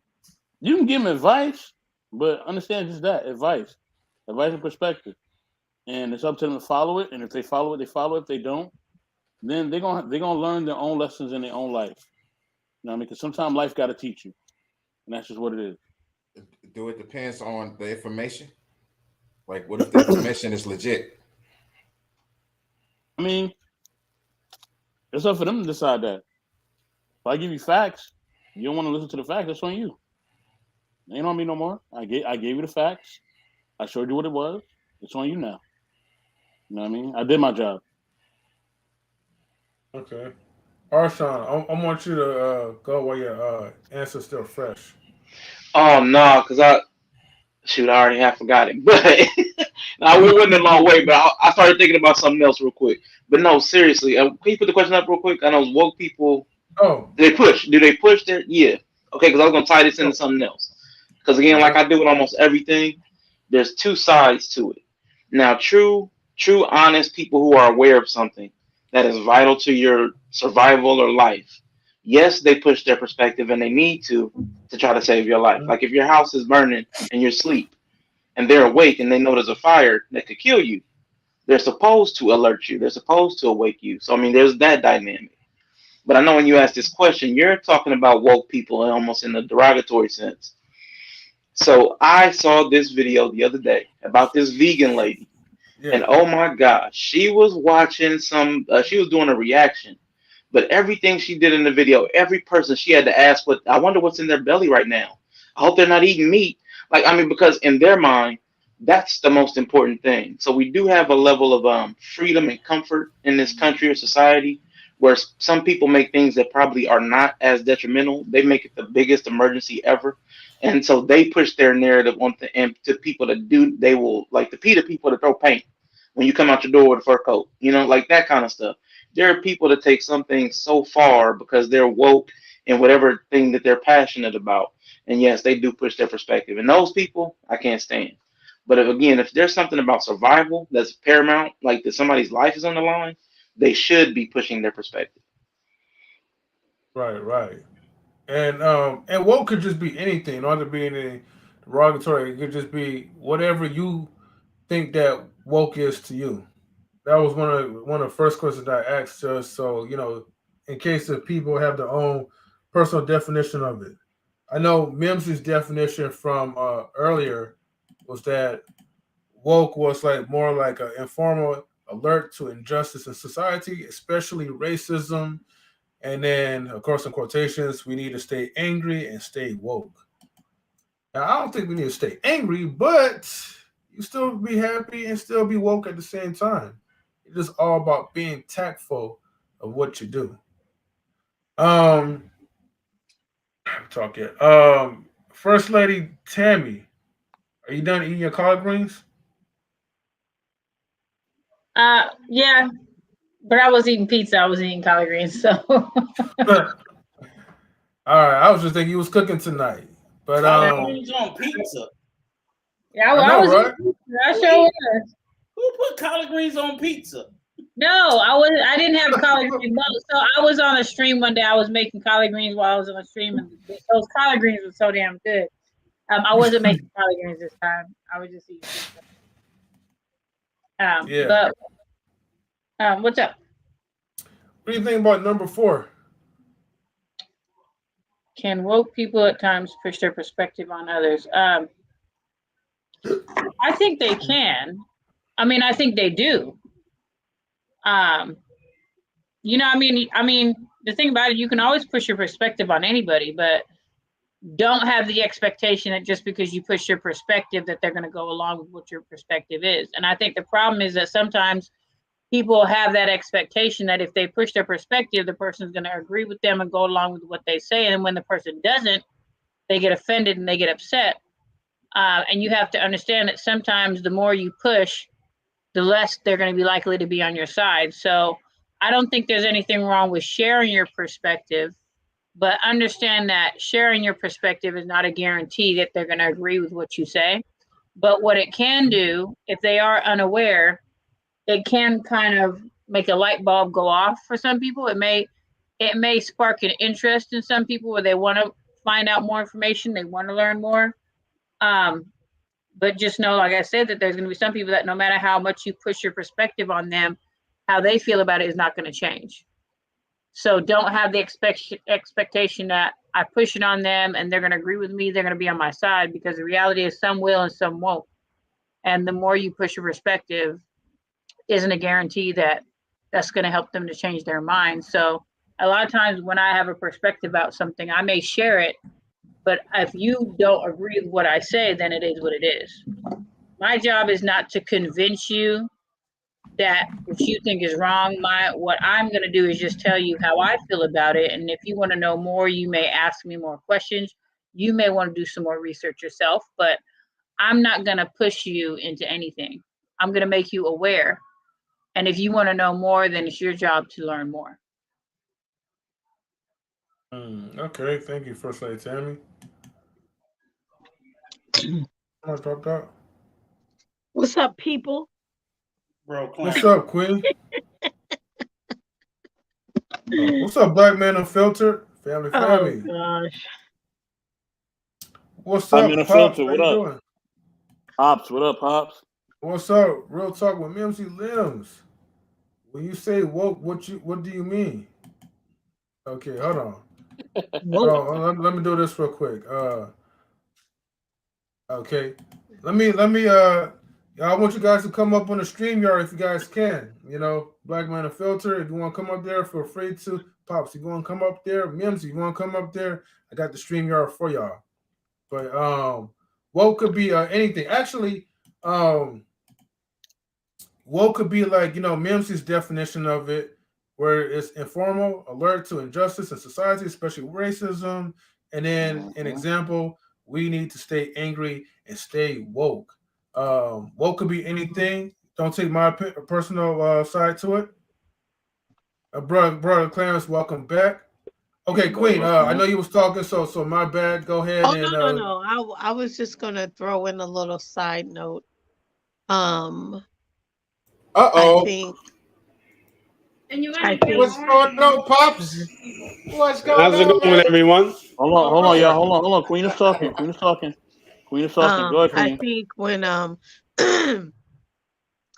like like Rico and OG Patrice was saying that, with the Native Americans, not one of them was speaking negatively or against what they were fighting for.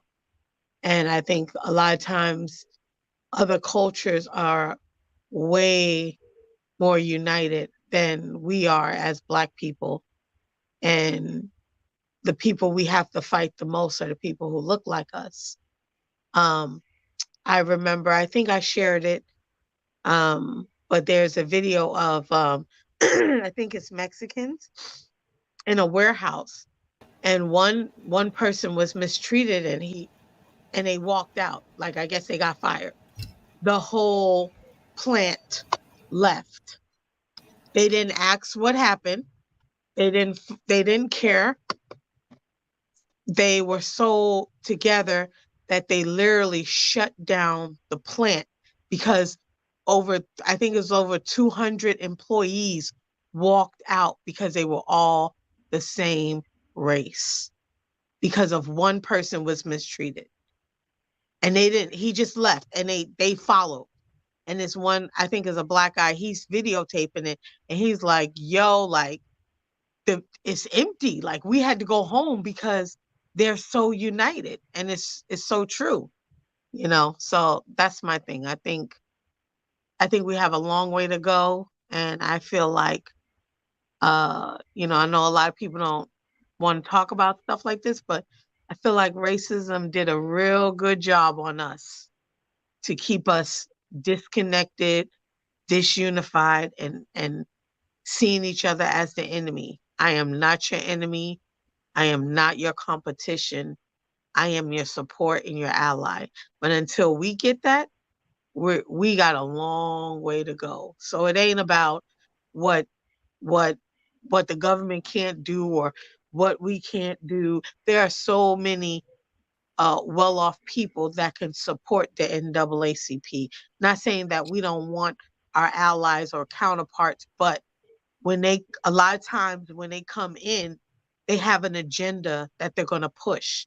And if they are on the board and if they have voting rights, they can literally take your organization from you. I don't think a lot of people know that.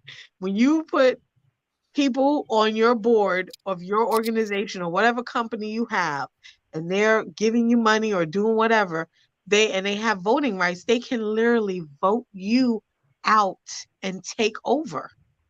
That's what I was saying, Queen, Yeah. about the what's going on now with the NAACP and the CBC, Congressional It's Black Caucus. crazy. It's so sad. It's so sad. But there are so many people of color who are so well off that could support versus us needing not I'm not saying don't support hold back other races, but sometimes just the devil smile brighter than a dog. Like sometimes it looks Mm-hmm. good, but you don't know what the red tape is attached to it. Not all money is good money. Not all support is good support. And I think it's unfortunate that we don't run and rally behind each other. Even if I got if all I got is $10 to give you, I don't run and give you my $10. You know what I mean? I'd rather save it and put a label on my back that don't respect me and call me all kind of derogatory terms because it's I'm not going to name no names, but y'all know what I'm talking about. I'd rather wear their stuff and support them versus so I think we got to get it together. We it's but I can't wait for other people. I'm just doing what I can do. I'm dropping my little pellets in the water and trying to make a wave. That's it. Conditioning, Queen. Conditioning. Okay. I Okay. do want to just say Hold on, OG I Patrice. recognize that OG Patrice, JP one is second. woke. Okay, I'm sorry. OG Patrice, one second. I'm sorry. I just want to welcome in Pops and Auntie JP. What's going on? Good to see both of y'all in the building. Okay. Peace. Peace. So I want to. Okay, so next I'm gonna have OG Patrice go, and then I'm gonna have Bro Clarence, and then I'm gonna have people just keep popping in and out. It's kind of making my head spin again. First Lady Tammy, did you answer the question already for number 4? Yeah, I did. Okay, so then after that I'm gonna have OG Patrice. I said Bro Clarence, Rico because I know you didn't go yet. Pops and then Auntie. I'm gonna have you close it out. So OG Patrice, go ahead. Question number 4. Yeah, I definitely think that woke people can push their perspective on others. Actually, I welcome it because we've been a conditioned people for so long to a certain set of things and standard of things. You know, sometimes the mind needs to think from another perspective sometimes. Okay. And if someone can not forcefully, but in the way of opinion and views and data and statistics and proof and receipts, as they say, can push a perspective in a positive way. Because I'm going to tell you something, it's no more than people in these YouTube streets pushing the bullshit perspectives on people. That's going on as well. So let's speak about that. It's a whole Yes, lot of ma'am. bullshit perspective. But if you giving me real stuff in real time that's going to help our people progress, I'm all for that. I will think about it. I will have an opinion or a view about it. If I'm down with it or not, I'll give you my perspective on it. And because I may not agree or may not be saying, okay, well, that ain't my fight or whatever, but I'm damn sure if it makes sense, I'm damn sure gonna think about and say, wow, that's real cool what you're doing. I like that work, what you're doing. I admire you, sister. And I want you to know I support you, a brother from afar, this and that. But see, we got more people pushing the bullshit perspective Mm-hmm. in these spaces, okay? Mm-hmm. And people suck more up to the bullshit than they do the woke people that's trying to educate them. People like Sister JP's, people like Queen, people like Tammy.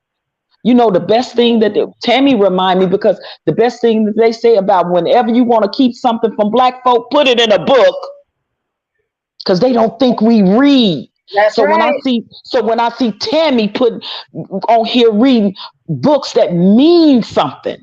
But see, we don't push those narratives and those perspectives because we rather hear the bullshit perspective. See, they more popular. When we trying to tell you, hey guys, what we've been doing for 100 years ain't working. This perspective over here, this political view over here, it ain't working. You might want to think about trying something new. Just listen to me. Listen to me. Hear me out, brother. Hear me out, sister. And if it makes sense, marinate on it. Think about it. And maybe you'll come around. So you could push that on me all day. Give me something to think about. Give me something to toil with in my spirit, in my soul. As Sister J. Pam say, how's your spirit? My spirit be vexed a lot because it's a lot on my mind. It's a lot of things. Y'all don't know what this quote unquote being woke does to a person.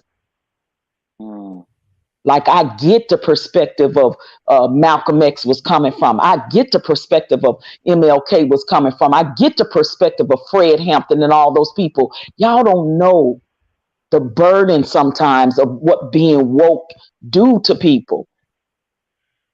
And I didn't even sign up for this shit, y'all. It just happened. And now that I see it in other people like Pops, like JP, people on this panel talk about things and trying to move the needle.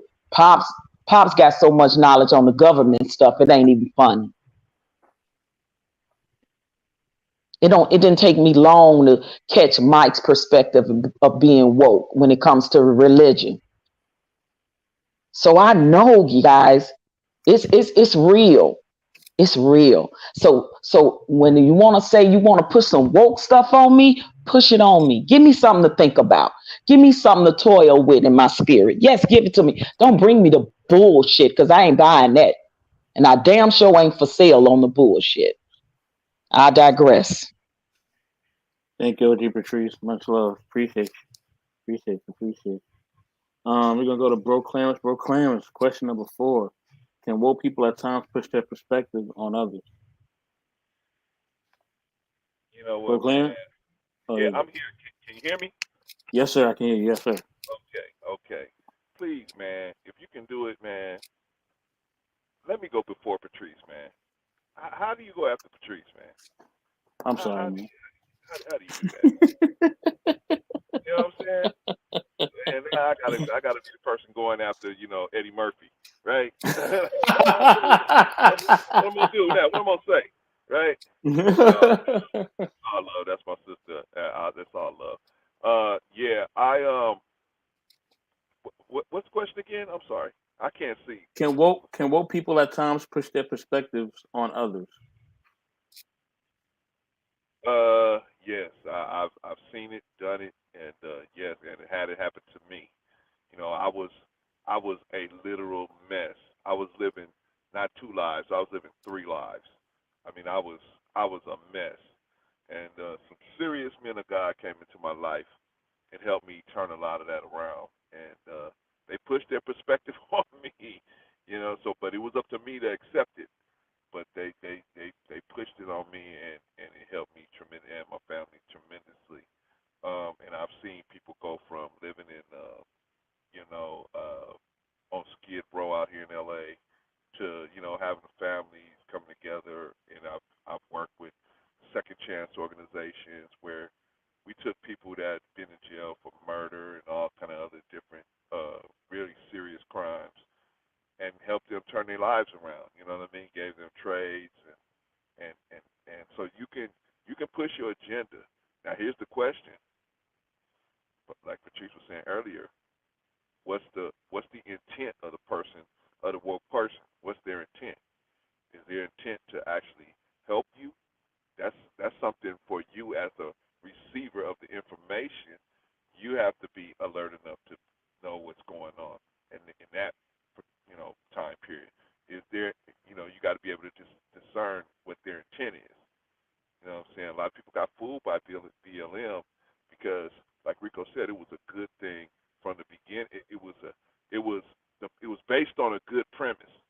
It was based on a good premise, but because of the people that got involved with the funding, the agendas got disorganized, right, convoluted. So I think you can push your agenda, but those of us that's us, we trying to persuade people to live better lives. then we have to have the intent, and we have to have a clear intent for what we're doing, because a lot of our people been hurt so bad. See, I'm a mud skipper. Because people came and got me out the mud, I'm out here trying to get people out the mud. Salute to You know what I Sir mean? So, yeah. So that's I might not work with as many as much I don't want to say middle class people, because I'm used to working with people that's street. I'm used to working with street people. So I could, but I've seen their lives be changed. So if you have a good message and you have a good program, like you said, we ain't gonna all get along on every. We ain't gonna every topic we're gonna agree with everything. But if we can agree on the major things, the major issues that we having a problem with, and we can we use different ways to persuade each other in a positive way. Yeah, man, anybody can persuade anybody if you catch them on the right day, you can persuade anybody. So just keep pushing keep pushing the good programs. You know what I'm saying? If you're pushing a program and your intention is good, just keep pushing it. Sooner or later, the people will come around to it. But I gotta go, y'all. I appreciate y'all letting me on the program. Shout out to everybody on the panel. I can't see. I know Patrice was there. I know Rika was there. I think I saw Salute to you, bro, clan. Salute to you. Salute to you, bro, clan. Salute to everybody on the panel, and y'all have a great rest of the show. I gotta go, man. I gotta go ahead and get some. Congrats on 500 again. Listen, congrats on the 500 for real. Yeah. Peace. Rico, you know what I'm saying? I don't know if I call Rico or Rico R3 instead of M3 because he got the glasses on. I'm gonna have to call him R3. Hey, he came to the camera like Weekend at Bernie's, like somebody was pulling him up. Yeah, I know, right? So Rico, question 4: can woke people at times push their perspectives on others? Yes, they can, and yes, they do. Mm. I mean, they do so all the time. But I don't think any more so than, as was said, religious people do, married people do, older people do. So, again, they can push their perspective, but it's up on the recipient as to whether or not they're going to receive the message. I mean, I love listening to it, and then I decide, how I'm going to apply it. Because oftentimes the good thing about it is usually if you're already reasonably woke, as OG Patrice said, they won't even push it on you because they can see it. They know you're already part of the community.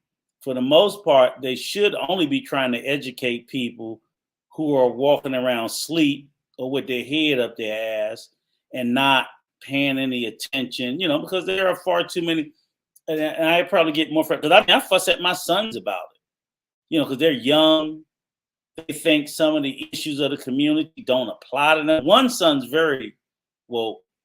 The other 4, they think, it's not my problem. And that's a problem of the young. I try not to be too hard on them because then they're not going to be very receptive to it.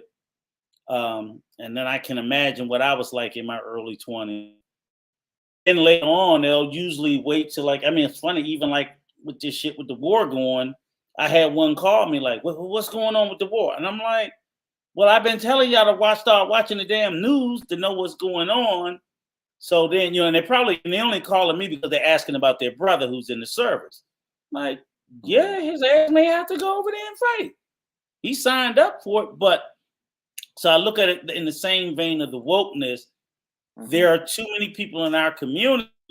And I even say about my sons who they don't think it's a problem unless it touches them. And I've always been more empathetic towards, I'm woke about other communities, not just ours. I'm woke about the communities that other issues that affect of injustices that affect other communities. I'm certainly woke about ours, but I'm woke about others because, as they used to say, an injustice anywhere is an injustice everywhere. Yes, sir. So if you sit there and you watch whether it's, immigrants, or whether it's women, or whether it's people of the LGBT community, and you allow that and you look the other way, I always tell people, our ass will be next. I think what was the old Jewish thing where they said at first they came for them, then they came for them, and then finally they came for me. Mm-hmm. So I know I'm not saying it right, but I think people know what it means. Like during World War II, they came for the gypsies, they came for and then they came for me. Mm-hmm. So I'm like I said, I'm not the soldier always out front, but at least mentally and educationally, I try to stay aware of injustices in all communities, because if we ignore it one place, they're not going to stop. We'll be next. If we're not first, we'll be last. I don't first or last. And so I think we got to do a better job of it. But again, I also tell woke people, you don't win people over by shoving shit down their throat. But there's some in our community. I try to shove it down my kids' throat, because hell, it's the only way I can get them to listen. I used to have to scream and then, oh, okay, yeah. I'm like, because you don't listen when I try to tell you. But I just do that particularly with them. I ain't gonna scream at nobody else's. But we do have a problem with people in our community being asleep. It's a shame. And with that, I'm doing like Bro Clarence, and I'm gonna take my old pretty sexy ass to retire. All right, Rico. See you. Thank you, See you Rico. soon, bro. Love you. See you on the next one. I'm beat. Hi, brother Rico. Much love. Yes.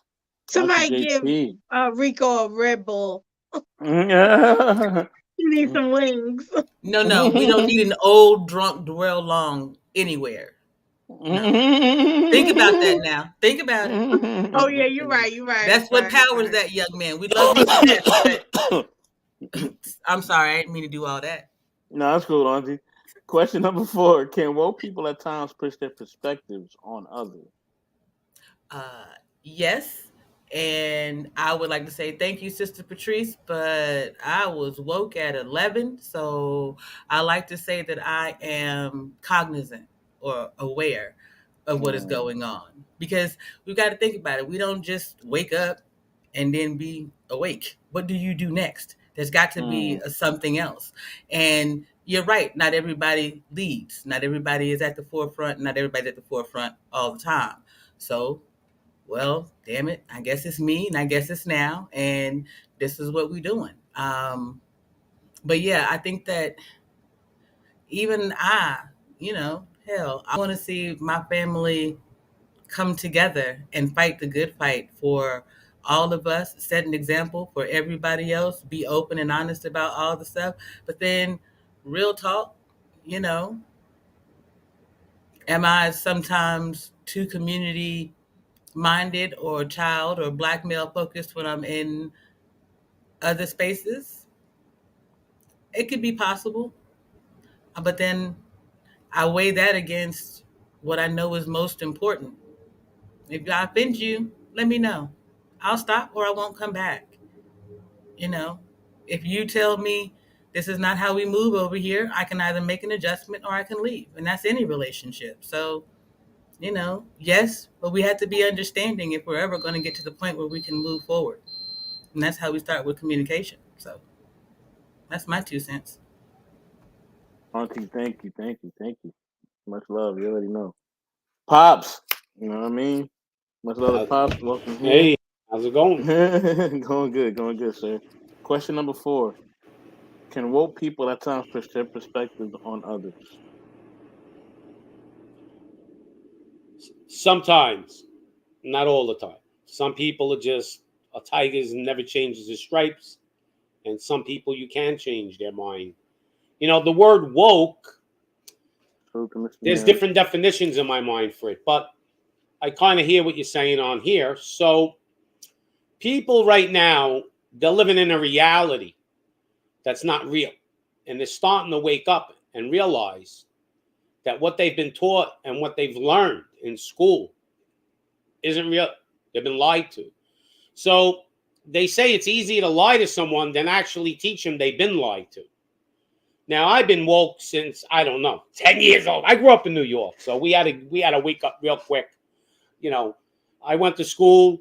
There was every nationality in that school. You know, I dated every nationality. It didn't matter. But in today's world, the problem with the word woke is it's become part of the cancel culture.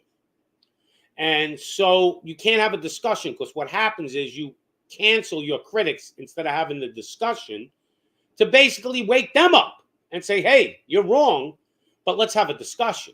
And that's the problem we don't have anymore. We can't have a discussion because as soon as somebody says one word that makes them feel insensitive, they want to cancel that person instead of hearing it out. So we definitely can push a woke thing, but there are agendas that I'm not on board with. Like an example.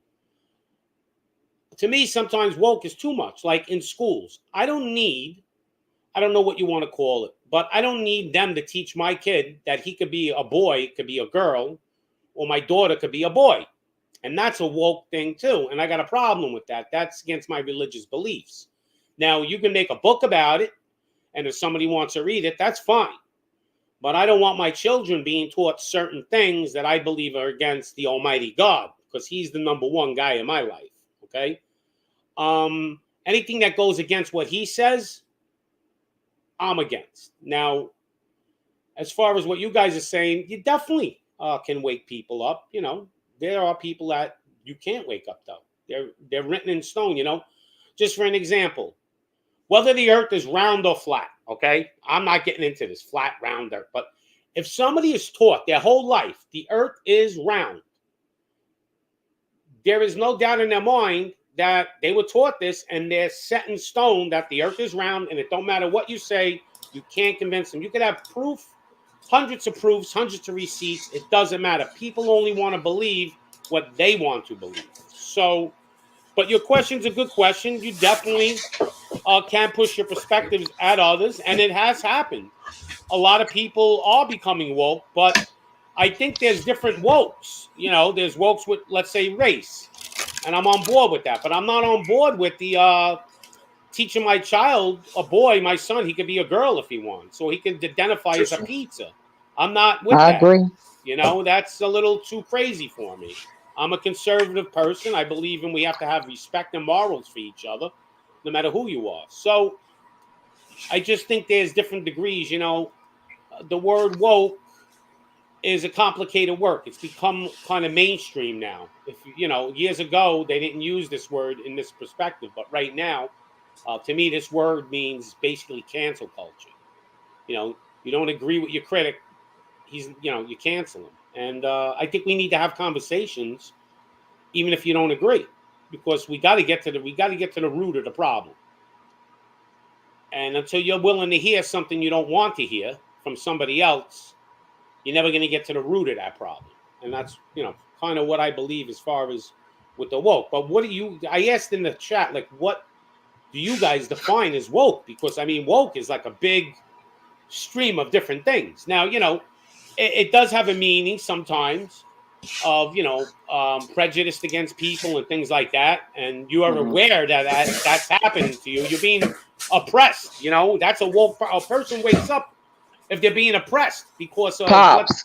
Yeah. Pop, I do agree with you. There is different forms of wokeness and different agendas for wokeness. I absolutely agree with that part. Patrice, hold on. We are gonna get to his question. So I'm gonna ask. We're gonna answer his question after we finish number 4. Then you're gonna be the first one to answer him. Okay? Right. So I kind of understand where you guys were talking, but I just wanted to clear that up as far as there's different definitions of woke.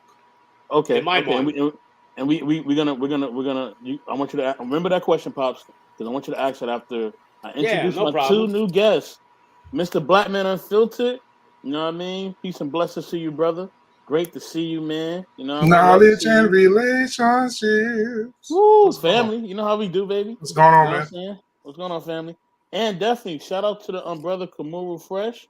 I hope I'm saying it right, bro. Kamuru Fresh. Hey, thanks for letting me come in today. I really appreciate Twitch it. gang. Twitch gang, Definitely, what's up? definitely. Twitch gang is in the house, man. Party Twitch gang. What's going on? So, Black Men Unfiltered. Question number 4: can woke people at times push their perspectives on others? Absolutely. Hmm. I think that's the whole purpose of being of having that woke mentality. Basically, you being woke for me is you finding out information that people weren't privy to, or people were in denial about, or people just simply didn't know about at all. Mm-hmm. And so you wake up to that, and then as soon as you wake up to that, you share that with others. And if I got to be guilty of that, I'll be guilty of it. But I've been doing it every day. I have a midday show that I do every day at 12:15 p.m. Central Standard Time, and I bring information to people that they had no idea about every day. So yeah, in that perspective, yeah, you do put it on others. And the good thing about it though is that can be good and bad, because some people may be like, "Damn, I didn't want to know that." The people that don't want to face it will probably give you a negative vibe back and say, "You know what? I didn't really want to know that." But the people that didn't know it, they're shocked. I'm looking at my comments when I'm giving this information out, and people are like, "Wow, I didn't, bro. What really that happened? Oh my god, bro, damn." So people really don't know a lot of things until you bring it to them. So I think being woke is an opportunity to share information that people have not been privy to. Yeah, I think the interesting thing about woke is that I think it doesn't necessarily. I think woke has like a stigma on it, trying to be like more liberal or something of that nature. But I think when people are woke, they're pretty much happy with the information that they know, and they Exactly. want to share it, right? So if you feel good about yourself, or you feel good about information, if something good happens to you, you want to tell someone. I think usually there's like this stigma of woke, but I think if you're like I don't know, if you have like more conservative beliefs, you're going to want to express that to people, and to them that could be woke. Like, how do you not realize, how many immigrants are coming across the border and on the job market, that situation at hand. I'm not really a political guy myself, but I do see that there's a bit of a stigma when it comes to that. But I think that like the big thing is, if you're like quote unquote woke in the liberal sense, when you hear people spouting liberal ideologies, you just think it's like normal, right? It only becomes kind of woke when it's combative. Like if liberal people hear conservative talking points, they kind of think like, oh, that's bad. But to the conservative people, they think what they're saying is woke. So it's kind of like an interesting thing about like how you feel about the information you're presenting. Right. And definitely. If I could add to what he just said for just a second. Oh yeah, sure, yeah, sure. So one of the things that I did on my channel was I talked about the Punch Bowl in Natchez, Mississippi, right? Just for an example. And a lot of people was like, the Punch Bowl in Natchez? I said, yeah. I said, it was the first concentration camp in America. And everybody's like, you crazy, bro. You tripping, right? So I went through it. I showed them the receipts. I showed them videos that were made by the National Society of, I forgot what it was. And it was the first concentration camp. And they went 20,000 people. When all the slaves were freed, as they were being free and traveling, they would capture all the free slaves, capture all of them. And they would throw them in this punch bowl. And the reason they call it the Devil's Punch Bowl is because it went down like this here with a fork down the middle of it, like the land divided off into four. And they would put them in and they built a wall around it. They throw them in it. They wouldn't feed them. They wouldn't give them anything. They would starve to death. They would work them all day and wouldn't give them anything. And they passed away. Almost 60,000 people died in that area. And and there's documentation showing that they buried them where they dropped. They didn't have a graveyard. If you drop right here, we bury you right here. They made the other the slaves bury them where they were. So watch this. After all these years, there are several peach trees there that grow peaches, beautiful, juicy peaches every year. The black people that live in that area will not eat those fruit because they said the ground was fertilized with the bodies of those slaves.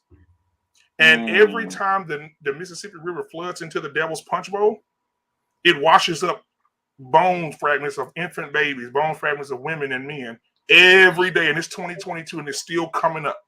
They're still finding remains from that's 100 years old. and that are still in that punch bowl, and those fruit are still there. Now, our Caucasian brothers and sisters, they go down and get the peaches or whatever, they go eat them. But the black people there, they feel like the land is cursed, and if they eat the peaches, something would happen to them. So, and when I said that, nobody knew about it, right? A show of hands of anybody on this platform that knew about that. Never I heard didn't know of about it. that at all. Right. The first concentration camp in America was in Natchez, Mississippi. It was called the Devil's Punch Bowl. Well, I'll tell you one thing: I would never eat one of those peaches. Yeah, man, I couldn't either, bro. Oh man, no. So pops, what was your question again? Oh, basically, like, the word woke can mean a lot of different areas. When you guys are talking about it, are you just specifically talking about teaching people woke about race, or is it a group of things that you're talking about? Because, it could go a lot of different ways. Like I talked about gender, if you don't agree with the gender stuff that they're pushing right now in the schools, you're not woke. I don't think it's an injustice to not want my child to grow up and learn that my son could one day wake up and say, well, I'm a girl. I identify as a girl. I don't agree with that. It's almost against the Bible. It's in the Bible. It's almost against you. The Bible's kind of telling you that's not. I like woke with normality. With anything that agrees with the Almighty, I'm with it. Well, So the question is, hold on. The question is, what does woke mean to you, or what do you define? To me, I define it as an injustice. Okay. So you're aware of injustice. I'm framing your question for everybody to answer it. Yeah. What is everybody's concept of woke? What does that mean? So I'm gonna go with OG Patrice. Okay. Then I'm gonna go. Hold on, Queen. I'm gonna go OG Patrice. Then I'm gonna go with Queen. Then I'm gonna go with Kamul Fresh. I'm gonna go to Black Man Unfiltered, Auntie, Arshawn, and then myself. I'll close it out. So OG Patrice. Don't forget me. Oh yeah, definitely, Pops. you have to Arshawn then me. Yeah, like I was saying earlier on the panel, that, and I agree with Pops, there are different various ways of awakeness.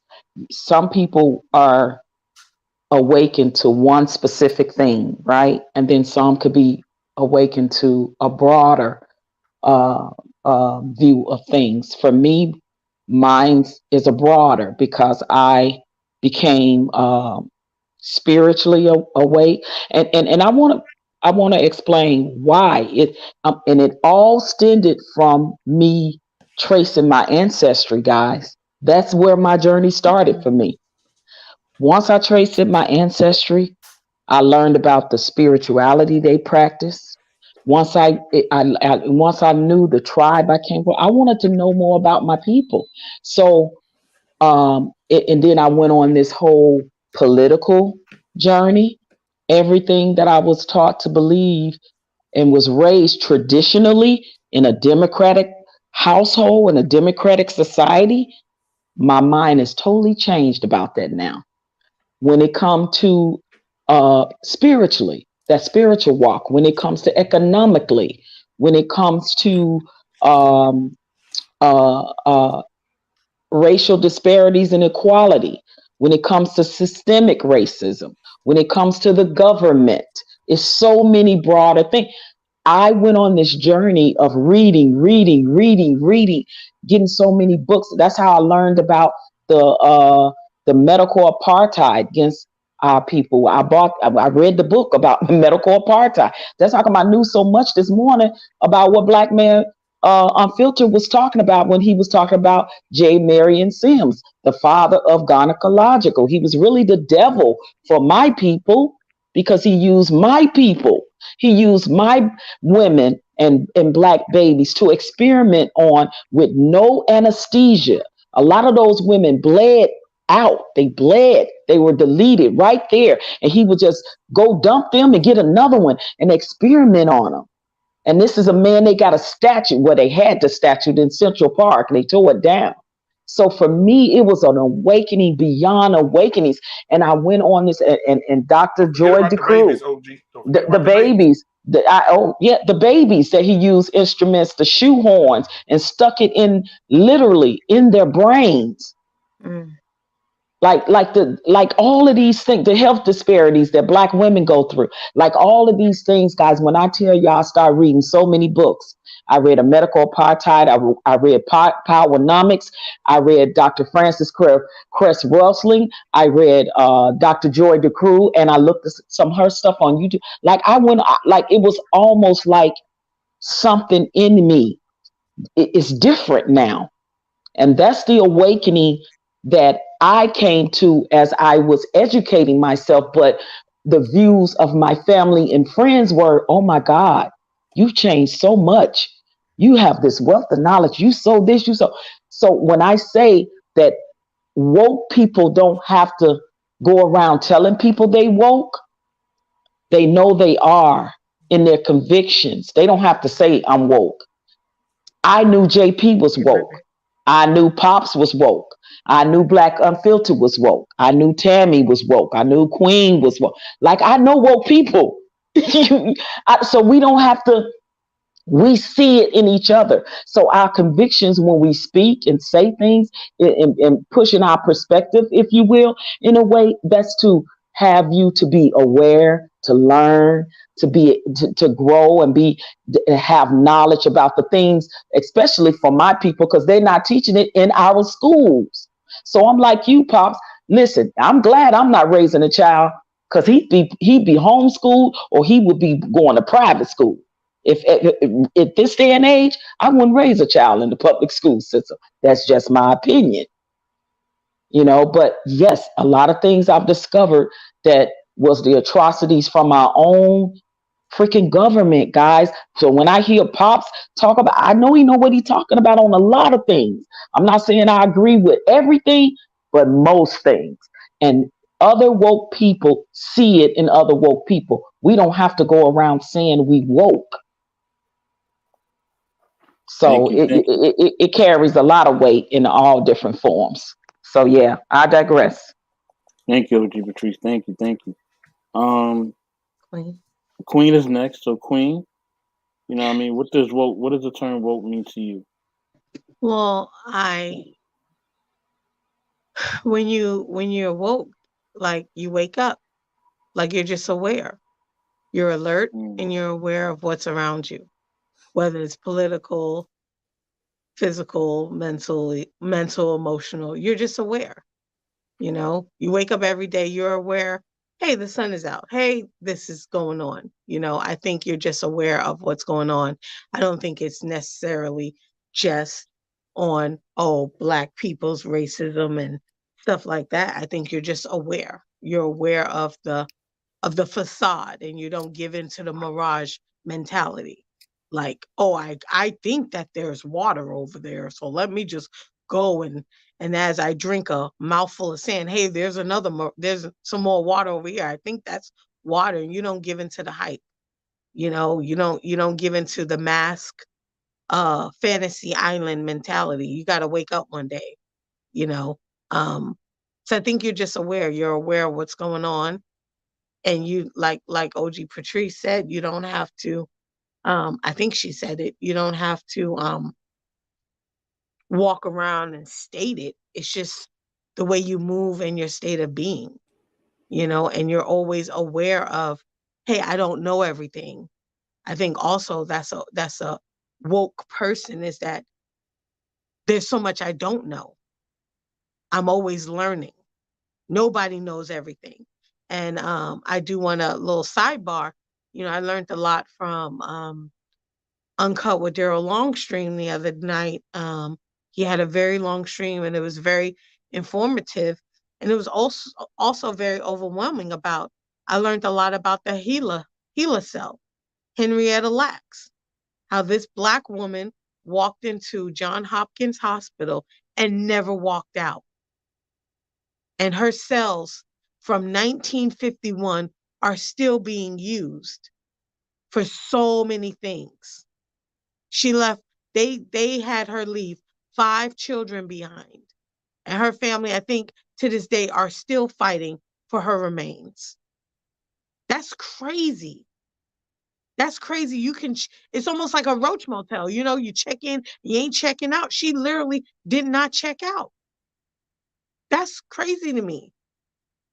So it just made me want to learn so much more about the little pebbles that did so much for me and paved the way, and OG Patrice, I'm working on that right now, trying to get my ancestral line and trying to find out where I come from instead of just assuming or playing this game like, oh, I think I'm this or I think I'm this.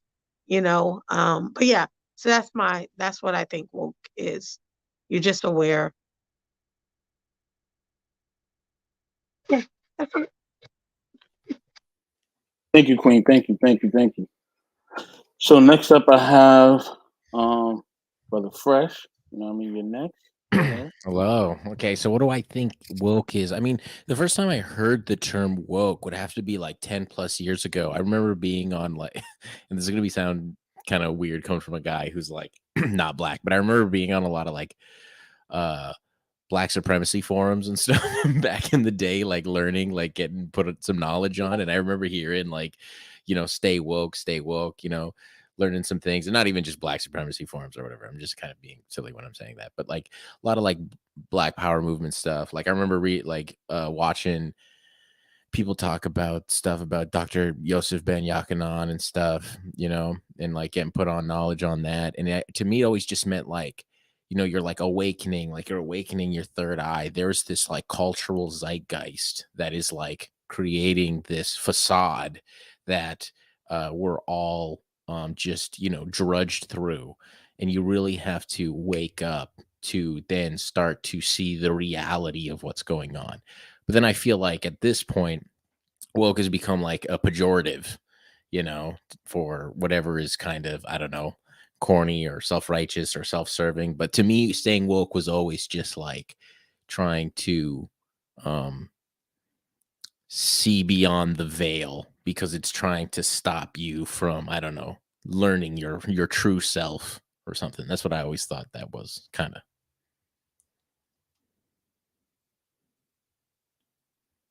Thank you, Brother Fresh. Thank you. Thank you. So I believe that it was Black Man Unfiltered. Yes, that's who was next. Black Man Unfiltered, Auntie, Ashan, and Pops and me. Go ahead, Black Man Unfiltered. What does woke mean to you?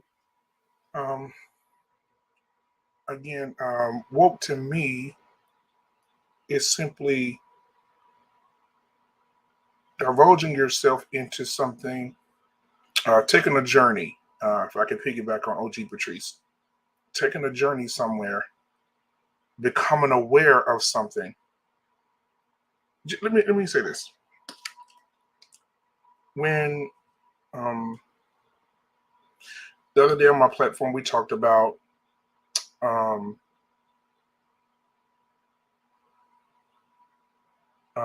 Susan G. Komen, right? We talked about, and other companies that are, we talked about Planned Parenthood, and we talked about all these different places, and we talked about the dark secrets of those places. And we stayed on for a good while, right, OG? Yes, we did. We stayed on a while simply because women in the chat, that show was supposed to be an hour long. We stayed for about 34.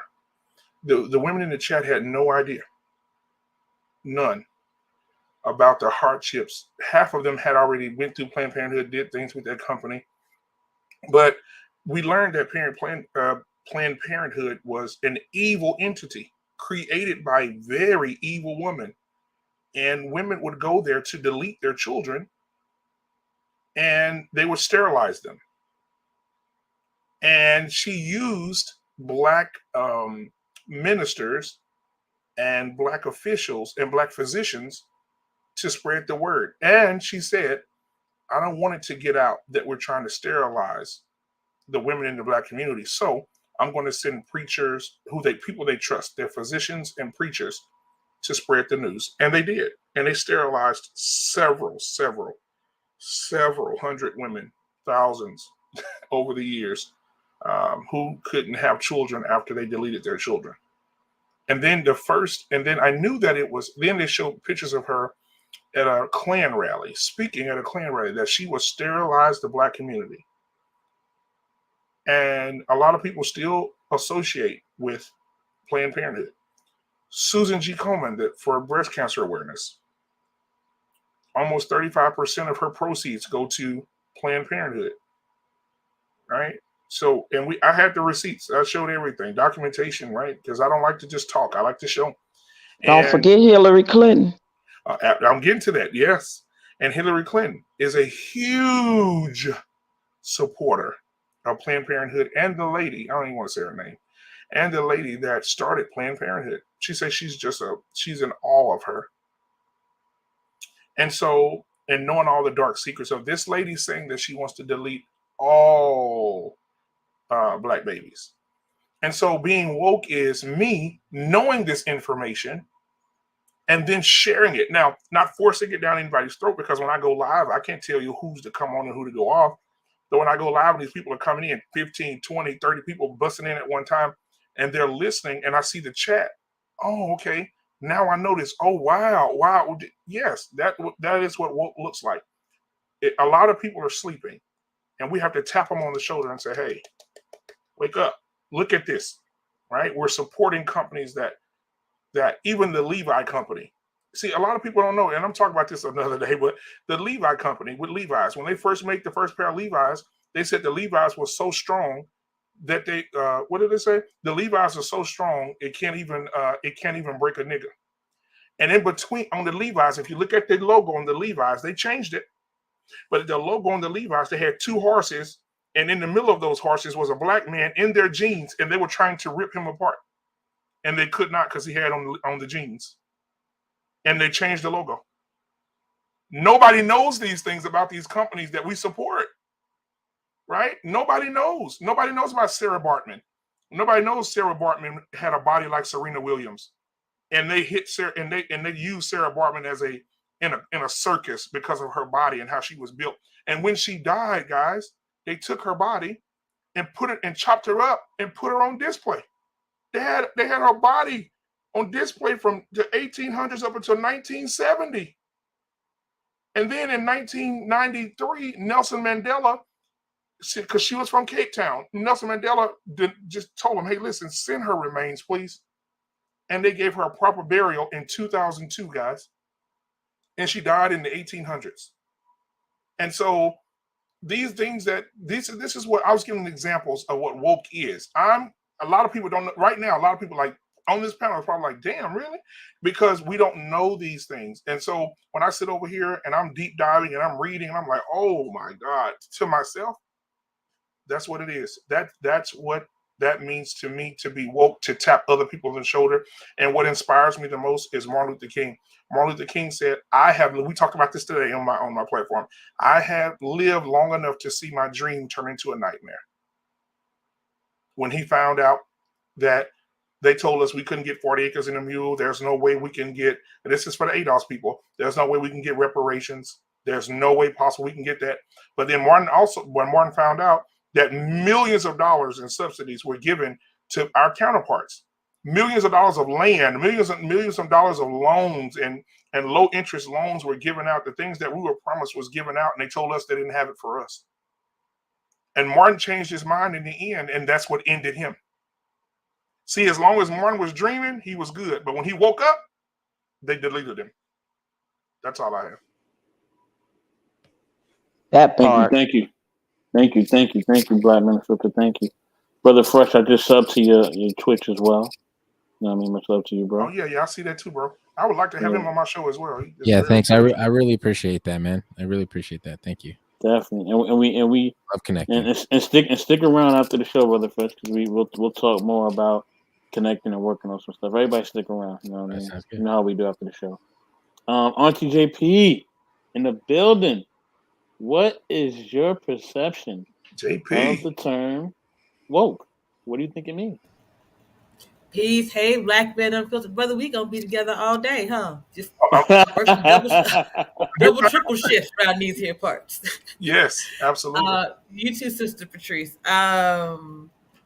So Y'all know me. I might as well go ahead and spill my truth, make for a good laugh in the meantime. The way that I came into it, one, I had parents who were woke in the 70s. I'm a 70s baby, and then my father was into the nation. My mother had her own journey, and well, my stepfather, and then my actual father later on would end up being a Scientologist. Mm. And it, yeah, stop right there. What Yeah, up, I was John? like, Good oh watch. no, oh no, dear Lord, what could I possibly end up being if I'm not careful? So that took me searching down what it is that how cults get you involved, how they love bomb you, what they do to you. And then over time, I've watched that grow into the way that corporations move to get you to spend more time at work and do these other things. And it's turned into now get you to be at home and bring your work home and then stay at work and then never ever leave that little bubble of that stuff. So for me, wokeism, so to speak, is um, letting go of those things, disindoctrinating yourself, so to speak, unlearning the things that you have been taught, and then making your own decisions, building back your scaffolding and You know, understanding. Um, can I get dinner too? Okay. Understanding who you are, like from your own perspective. Now, if you want to go down that road, then that's your choice. If you want to be religious and your choice is the Bible or the Quran or whatever it is, then fine. But do it after you have gone on your own journey. So many of us are, well, my parents were this, or the people around me were that, or I grew up in the hood, so I got to behave this kind of way. When you get by yourself, when you get alone in the dark and the cold, who are you and where do you look to? And then where do you go from there is how I see being woke.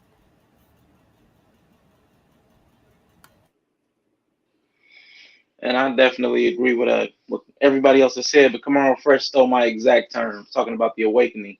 So I mean, I definitely agree with that. The only thing I could really add that nobody else has said maybe is that one thing about an awakening or being woke, most people, like OG Patrice said, you don't claim being woke because typically when you learn something new, like Black Man and Filter just taught us something a lot most of us didn't know, you realize how much you already don't know. Like, so once you get an awakening, you realize, oh shoot, well, what else do I not know? So you don't start claiming wokeness, you actually start claiming ignorance. Because if you didn't know the last thing, there has to be something else you didn't know. So one thing with an awakening, it pretty much just wakes you up to your own ignorance, not to your actual knowledge. And Yeah, there that was you spot on. go. That was spot on. That was. That was.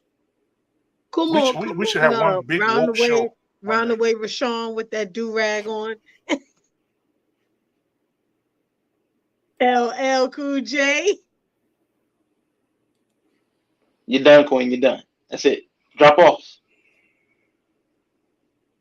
And so, Mr. Fresh, do you actually Hello. go onto other platforms and have conversations as well, like you're doing right now? Like Hold on on. like YouTube or Twitter. Yeah. Hold on, y'all. We're gonna definitely vibe and connect with each other after the show, because the show about to end after the next two questions. Um, so Pops, now that you kind of have a definition of the term woke, what are you thinking? Well, what I'm thinking is basically now what the word means to me. Woke is basically an injustice done to someone, race, or even if they're a woman, man, gay, or whatever. If there's an injustice done to them, and you're woke, you see it, and you care about it happening. You have to care. If you don't care, if you go around the world thinking like, I'm going to go through the world and I'm not going to have any problems, okay, and I'm just going to go about my business and just go through things normally, and I'm not going to have any issues, you're basically unwoke because you're not worrying about other people too. Like, I worry about other people beside myself. I worry about the world, people in general. So I consider the word woke is to see injustice, okay, based on race, color, whatever, male, female, even gay people. A person's gay, they shouldn't be treated unjustly. I don't want you. like in school, like I said before, I don't want them teaching my child to be a woman or a man. But if you're gay or whatever you are, that's your choice. And you shouldn't be, beat up in the street just because of that reason. That's an injustice, right? We're all human. But in today's world, the word is getting to the politicians. See, now what the politicians are doing is they're using it for political correctness. Okay? So now that once the politicians get a hold of the word, it's going to lose its meaning. It's going to be like a stick that they can beat people with. Because I don't trust the government for 1 second. Okay? They will do anything in their power to keep their power. Trick us, lie to us, whatever they got to do, they will do. And they are starting to use that word woke now like a beating stick. Okay? And that's going to be the problem we're going to have with that word eventually, because they're using it. See, they took a word that wasn't meant for them and now they're using it for political correctness. Okay? Yep, Whatever they the always agenda, do that. Yep. whatever the agenda is, they will use that word. Has nothing to do with anything we're talking about tonight, but something else, and they want to get it through. You're woke, woke. So that is going to be an issue. But I understood the definition, but I didn't want to go deep into it because I didn't know what we would, I came on the show in the middle. So I had to try to catch up to what you guys were talking about. But that's how I feel. I feel if there's an injustice to someone and you see it happening and you know it's happening, then you're woke. You know it's wrong. But when you walk around going, well, my world is going to go great for me and I don't really give a shit about anybody else and I'm going to just ignore whatever else is going on, you're unwoke. You're in the matrix. You're in your own, like you're inside the box. I'm so outside the box that I don't even know if I could ever get even close to inside the box anymore. I'm like down 10 rabbit holes at a time. So, I'm all over the place, but I love knowledge. Knowledge is power. Always understand that. No matter what it is, knowledge is power. So Black Man Unfiltered kind of hit it on the money in a way. I mean, this guy seems like he's digging down rabbit holes too, but the more knowledge you have, people will listen to you. See, when he starts to talk about stuff that you never heard of, like that Levi thing, I'm going to look that up because I just didn't know that. And that's what it's all about. Knowledge is power. People will listen to you when you know stuff that they don't know. And that's what he's going. He's going down all the different rabbit holes. And, people may not want to hear it, but they're going to hear it. And then they're going to have to go home and think about it. So you got to plant seeds in people's minds. I may not agree with you today, but I'm going to go home and think about what the hell you said. And maybe I'm going to start to do some research. And then you planted the seed. You always got to plant. If you plant 1,000 seeds, you may only get 100 flowers. But better to plant 1,000 seeds than plant none. And that's the whole key. So the more people we wake up to seeing what's really going on in the big picture of things, because believe me, we got even bigger problems. We got bigger problems in this world. What's about to come to us? I can't even get into it because it's too, my head's blowing up. We are about to have probably the worst year in our lives. It's coming right now. Okay? It's coming because you got to be blind not to see what's going on in the world. It's coming. And I hope it doesn't. I hope I'm wrong. But it's going to be we're going to have hard times before we can get to the good times. We're actually on a roller coaster ride and we're going down right now. To get back up, it's going to be a climb. So, but, I basically live my life. If you're a religious man, you won't do any injustice to anyone. Okay? The Bible will wake you up too. I mean, it teaches all this stuff. But, not everybody believes in the Almighty God today. That's another problem we have. We have no morals no more. When people lose their morals, it's true. This country cannot function without morals. No country can. If you ever notice, all the countries that fall have no morals. They're not as religious usually. Any real religious heavy country, especially Christian country, for some reason works. This country used to be a very heavy Christian country, but to get a whole country running, you need morals too. People have to respect each other. I'm an Italian, so we were brought up like, Italian people are brought up on one thing, respect. For everybody. For even your elders. How many young kids abuse elders today? That's ridiculous. It's crazy. We got so I'm gonna answer the question real quick. I'll Mm. just say that woke to me just means that you are aware of yourself and your surroundings. You know what I mean? And Simple life. you take responsibility and accountability for both. You know what I'm saying? And but you also understand that you don't force what you have inside of you on others. That's also true wokeness. Because you understand your vibration is in one level and somebody's vibration may be higher, you know, on par, or they may be at just at a different frequency. You know what I mean? So I'm gonna get to Auntie JP question. Okay, I'm gonna give everybody 2 minutes to answer this question. And her question is this: how do you handle watching the footage you share? So I'm gonna give everybody 2 minutes. I'm gonna go with Queen. Oh, sorry. What I'm gonna does that go. mean exactly? Could someone just kind of describe that a bit So more for so me? Auntie, you can elaborate on your question. You're muted. Okay. Okay, so Black Man Unfiltered. Pops, I'm assuming that at least you read and share what you watch or view. Those things, Kamara, I'm sorry, I don't know that you do, but when you're going down the rabbit hole and then you share with your communities, those things that you're watching or the experiences that you're living through while you're going through it, how do you deal with that spiritually and mentally? I separate the two, so I'm hoping that you can do that as well. Okay, so we're gonna go with Brother Fresh. I'm gonna go to Black Men Unfiltered. Then I'm gonna go to Pops, Queen, OG Patrice, and then Arshawn.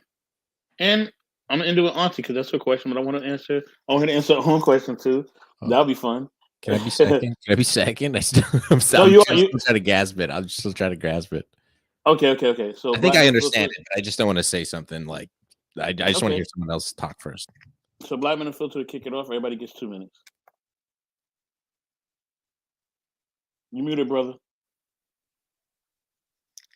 How I deal with what I share spiritually, and you said spiritually, and what else? Mentally. Mentally. Well, I feel like if from a spiritual standpoint, I feel like I'm doing God's work because nobody knows it.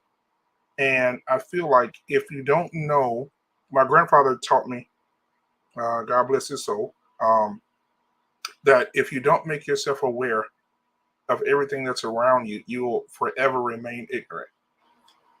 And so mentally, um, I handle it well because, man, I let it sink in, I let it process in my spirit, and then once I let it process and I know about it and I handle what it is and how it makes me and feel at that moment, and then spiritually, man, I'm like, God, thank you for this message that I'm about to give out because a lot of people don't know and they need to know. And us as a people, we don't know our history. We don't know half the things that have happened to us. We don't know half the things that have happened to great grandma and great grandfather. We don't know about a lot of things. Even we don't know about the men. I'll take the last 30 seconds to say this. We don't know about the men that are like me that were brute. I'm an ex-football player, right? Ex-defensive lineman, right? They don't know about the big guys like me back in the day that they would take me and beat me almost to death, and then with an inch of my life, and then they throw me over a log and chain my hands and let all the overseers and masters sodomize me in front of my wife and children. Nobody knows that they did that to strong men to break them. They call it buck breaking. So yes, that's my answer. And there's an excellent documentary about that by the great Tariq Nasheed. Is that I saw it? Yeah, Crazy amazing, documentary about that, man. amazing. And he also has a documentary called Hidden Colors as well, which is awesome as well, y'all. Hidden Colors is great. Hey man, yeah. Hey, Mr. Best in the World. Yes, sir. Have you seen the documentary from that the women are trying to get kicked off of the off of Disney? I mean Discovery Plus. No, I haven't seen it. The one with Beyonce's mom. I've heard about it, but I haven't seen it yet. I saw the petition. That has to be kind of like fake, right? Like the petition has to be fake, right? No, it's not. That you don't think that's like racist white people pretending to be black people? You know what? No, it's a lot There are because if you women go on in YouTube, this space. yeah. That Oh, you go on really? YouTube, there's a lot of women that have made hundreds of videos saying they want that removed immediately. Because I looked for that Lexus Exodus lady, and I went to her Instagram and her TikTok, but like, she doesn't seem like she's a real person, kind of. Anyway, Right. sorry, I'm derailing conversation. Mm. I shouldn't. Yeah, Sorry. yeah. So yeah, so back to the question at hand. Brother Fresh, give you 2 minutes. What do you think? Well, when it comes to me and like how I handle watching and sharing footage, man, I really sit and think about things lots. But I'm also like kind of bipolar. So 1 minute I'll think like, wow, man, I'm really getting real knowledge. I'm really knowing what's up. I know exactly what I want to talk about when it comes to ego, or you know what I mean, mysticism or whatever. And then, later on I'll feel like, no, I don't know what the hell I'm talking about, or like I feel so bad about myself. So I mean, I'm not really like online. I'm not like a guy who shares things on like, well, I don't have Facebook or Instagram, but like I don't really like share things and present things. I'm more like when I meet people, and I'm talking with my friends or anybody, I'll just talk. And sometimes, I mean, I'll bait some people with just saying something outlandish just to see what they say. um so I the one thing I'd guess say is like I'm like a talib, man. I'm like a student, so I'm always learning.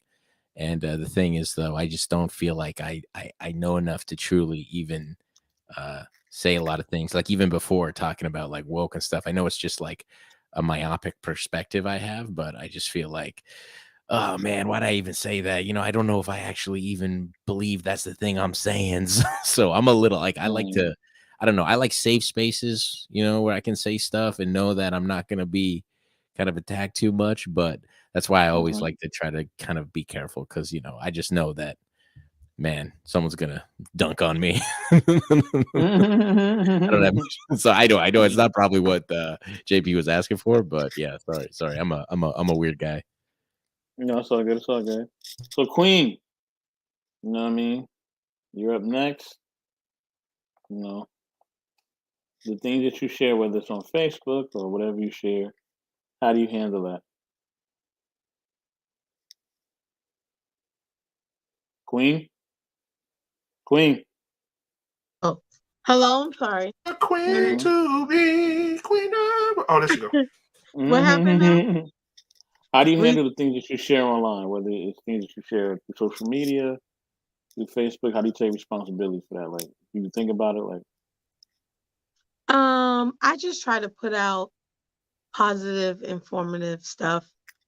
Um, and then uh, there are two people who I try to send.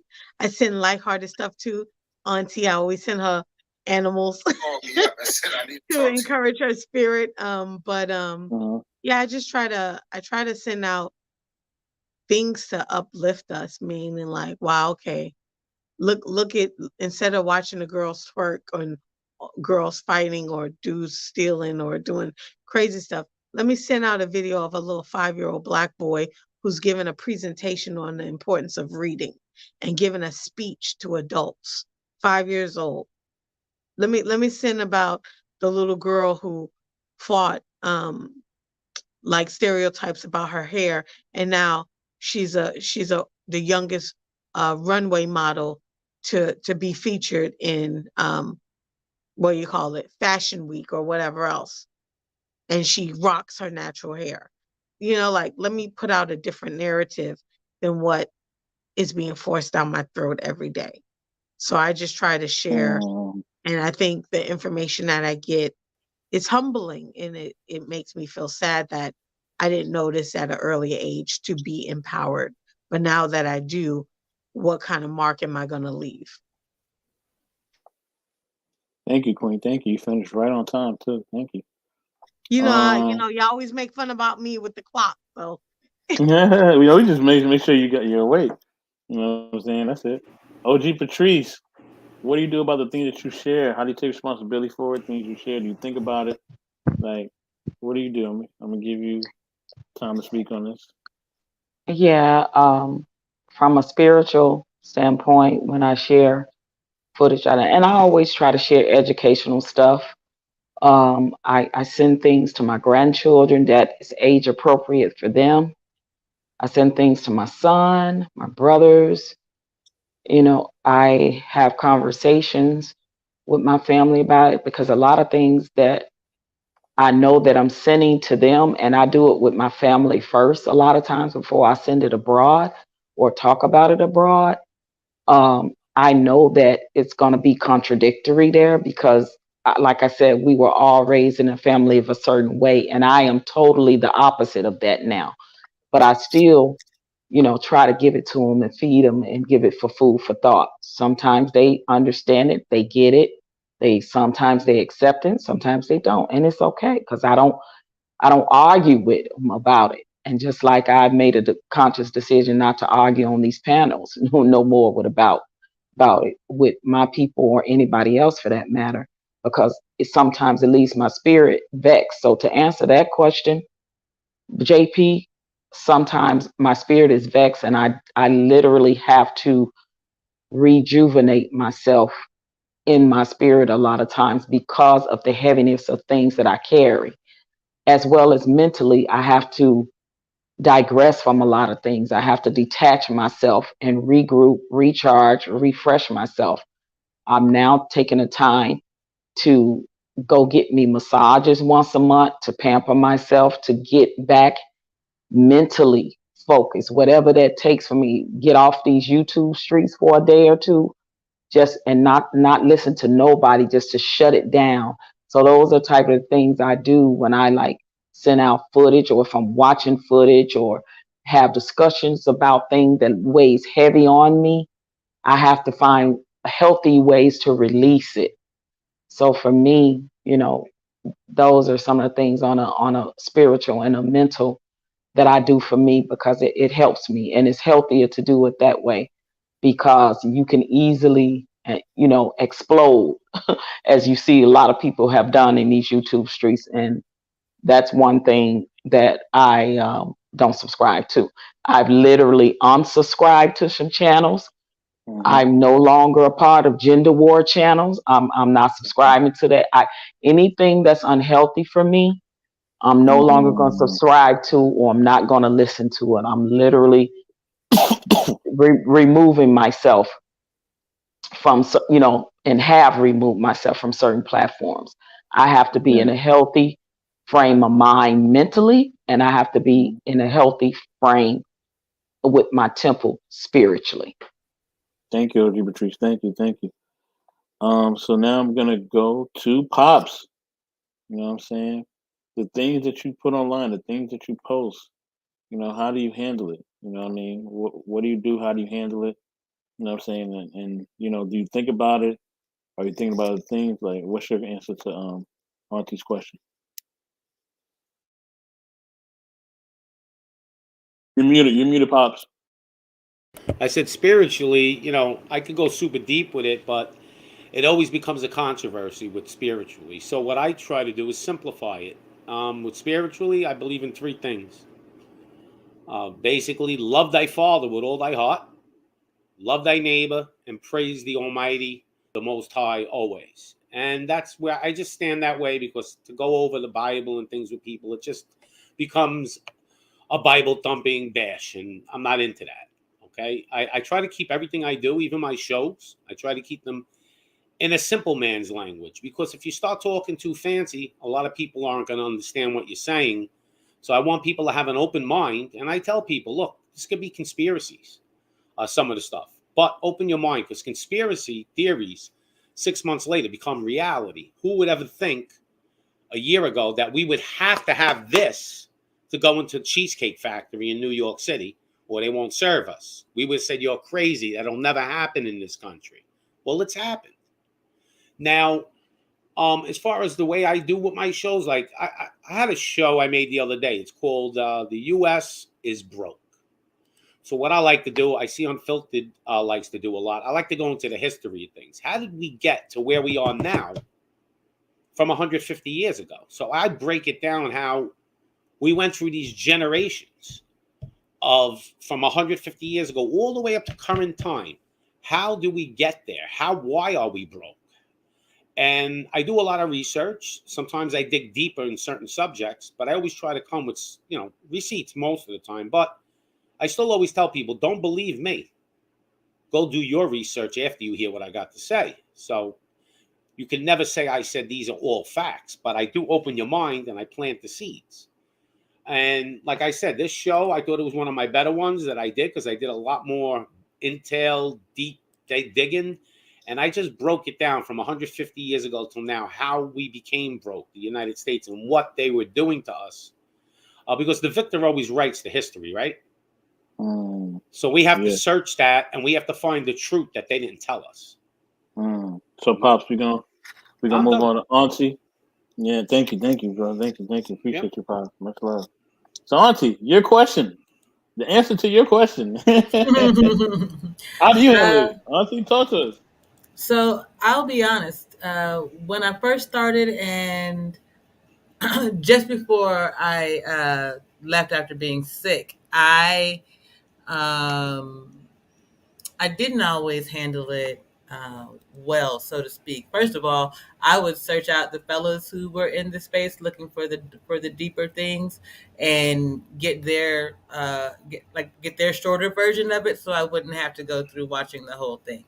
But then after going through this last month or so, I know I have the strength to sit down and watch damn near anything. I had to remind myself that. I was in a hospital bed when I watched the video footage of my cousin being deleted in Memphis, Tennessee, during a traffic stop. So if I had the strength to do that and still come out, and then the things that I did in this last month, then I'm capable of doing damn near anything as far as I'm concerned. Second to that, my spirit's always been focused on the people behind me. Um, I went from my father's house to my husband's house to taking care of my fellows myself to then seeing them become men and realizing that their cohort was in disarray. They're walking around like young lemmings, not knowing which direction to go in. And I don't fault them. And that was my journey to um, de-indoctrinate myself, because I'd lived for a black woman, I've lived a rather privileged life, always been some form of military middle class, or made it to middle class on my own through hard work and education. And I always told my sons that they should strive to be community minded. You know, they did volunteer service, JROTC, and then to see that um, there was still this space for so many who needed it. Mentally, for me, it was hard to bear in that way. And so I sometimes struggle with whether or not this whole autism thing was something that was always in me or something that happened to me later on. But either way, I'm thankful for it because it helped me to be able to quickly tap into the information without taking the hits on an internal level, but to still be able to share and understand the people around me and how it affects them, and try to do the least amount of harm while sharing the most amount of information. So that's why I start with how's your spirit wherever I go, because I'm not trying to knock you down. I'm trying to lift you up all the time.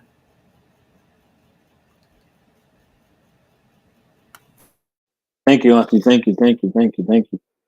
So yes, how do I handle what I put out there? I just make sure I don't put things out there that you know I know I don't want for public consumption, or things that I know are not going to be beneficial for others. You know what I mean? When I put something out there, I want to enlighten you, I want to entertain you, and I want to build you up. You know what I mean? If I have failed at one of those three things, then what I put out there has failed. You know what I'm saying?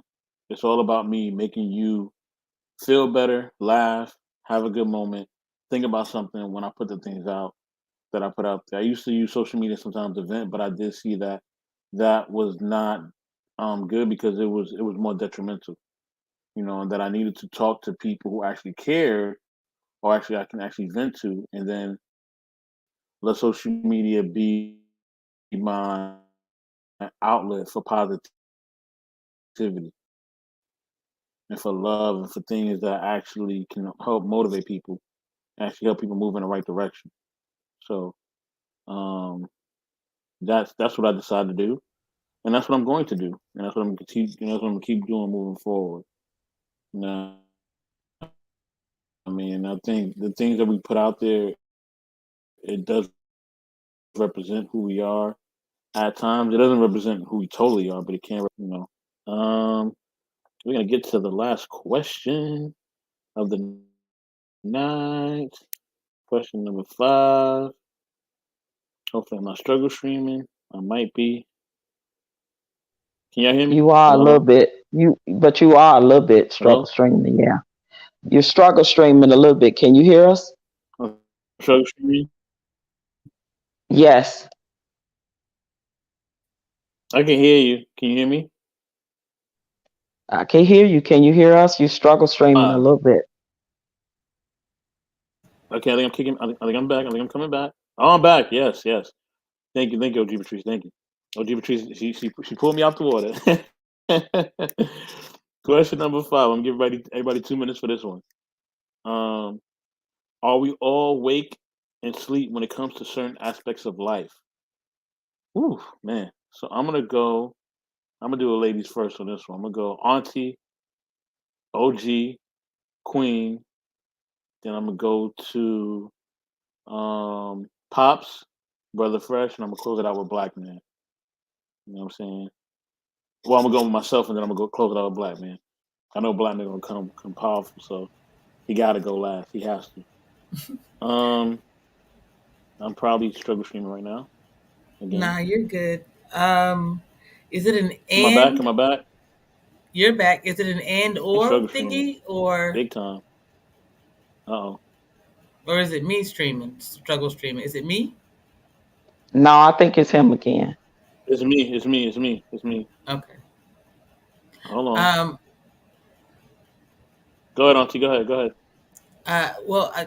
Okay. So, are we all woke and sleep when it comes to certain aspects of life? I kind of feel like one or the other. Well, I guess there is sleepwalking, huh?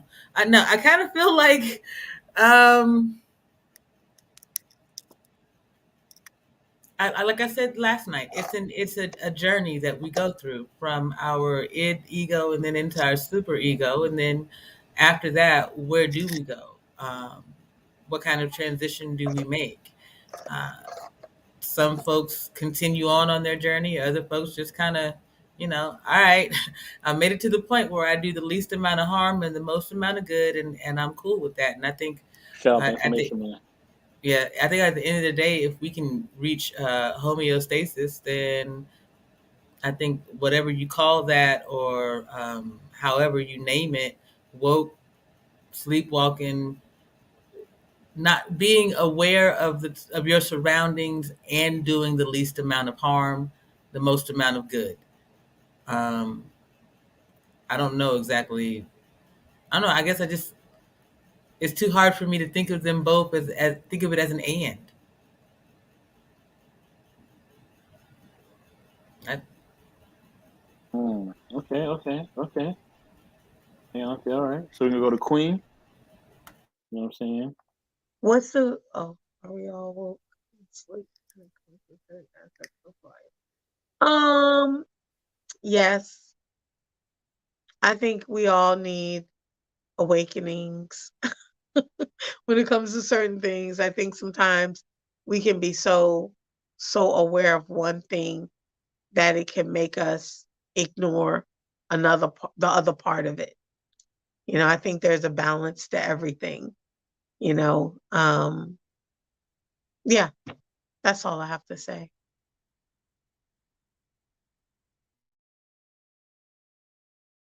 All right. Thank you, Queen. Thank you. I'm Thank you. done. Thank you, Queen. Thank you. Thank you. OG Patrice, you up next? Are we all awoke and Yeah. sleep when it comes to certain aspects of life? Well, I can't speak for all. I can only speak for me. And I can say that I'm woke on some things and asleep on some things.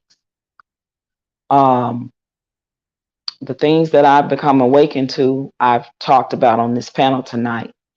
the things that I realized that I was a little asleep to, just say like half sleep, half wake, is I didn't realize how bad things were for our people until I got in this space. I didn't realize how the younger generation is really going through a lot, and how the younger generation um, still have a lot to learn, as I did when I was younger, when I was their age. And I don't hold it against them because I had no one that was telling me as much as I know now. And I had to discover a lot of things on my own, as is they're going to have to. But I did have some conversations, and I always encourage the younger generation to talk to your grandparents and even your great grandparents if they still alive. They have a wealth of knowledge and wisdom. And I think that's where some of the detachment has happened with the younger generation. I feel that they feel a lot of times, I've heard in this spaces, they feel let down by the older generation, or a form of disappointment, and maybe rightly so, right? So I've learned definitely that since I've been in this space, is that I've been asleep on a lot of things that they are making me aware of, that they're going through in their generation. So in that sense, I would definitely say I was asleep to some things, and now being awakened by some things that the young men and women are going through. The generations are so different from me and Pop's generation, who are the same age. And I remember when I was their age, and my parent would say, "I don't understand you. I don't understand this," because my generation was different from hers. And now our generation is different from theirs. So, trying to bridge the gap for me. So yeah, absolutely. Woke on, I've been awakened to a lot of things when it comes to life, but definitely sleep on some. Not a lot, but some. And when I'm that way, I have two ears. I listen more than I talk with my one mouth. So that's where I try to be the example. Thank you, Thank you. Patrice. Thank you, thank you, thank you. So I'm gonna go to Brother Fresh, Pops, Black Man. Then I'm gonna speak, and then M3 will close us out. Yeah, man, I definitely think we're all woke and sleep when it comes to certain aspects of life. And I think even things that we think we're woke on, we might really just be sleeping. I think it just depends how deep you want to go into it. I think also one of the things is, you don't want to get lost in the sauce. I remember years ago, I heard this quote from this book called The Book of the Five Rings by Miyamoto Musashi. And that, once you see the way boldly, you see it in all things. And I used to think that was really cool because I was like, oh shit, when you see one way boldly, you can add it to so many other things in your life. But I also think that means it's maybe a double-edged sword of that, where you can get completely lost in the sauce and you're just completely absorbed by this one thing that consumes everything. And you just don't even, you're just, next thing you know, you're just being like, well, how did I even get here? So I think it's really important to try to be checked at times. I also think at some point age definitely has a factor in it, where maybe, you do just want to sleep, where you can't just be woke all the time. I don't know. I mean, I always hear that twilight of life. I guess you get older, where maybe you just want to, kick back and let the younger generation, even if you kind of disagree with some things that's happening, they're going to take it into a place that you never even initially imagined. I think that's important too, right? You don't want a bunch of I don't know. I guess the real thing is, things that I may be woke on now, maybe in 10 years I'll look and say I was sleeping. Maybe I'll think I've gone too far. Maybe I'll like, oh, I should have, I kind of lost my way. Maybe I was like way better when I was 15 or 14. I'm just putting an example, but yeah, that's all I think. Okay. Real quick, I just want to welcome Chef Shapino in the building. Yo, what's going on? What's going on? So, I got to be honest with you guys. Today, it's not just me.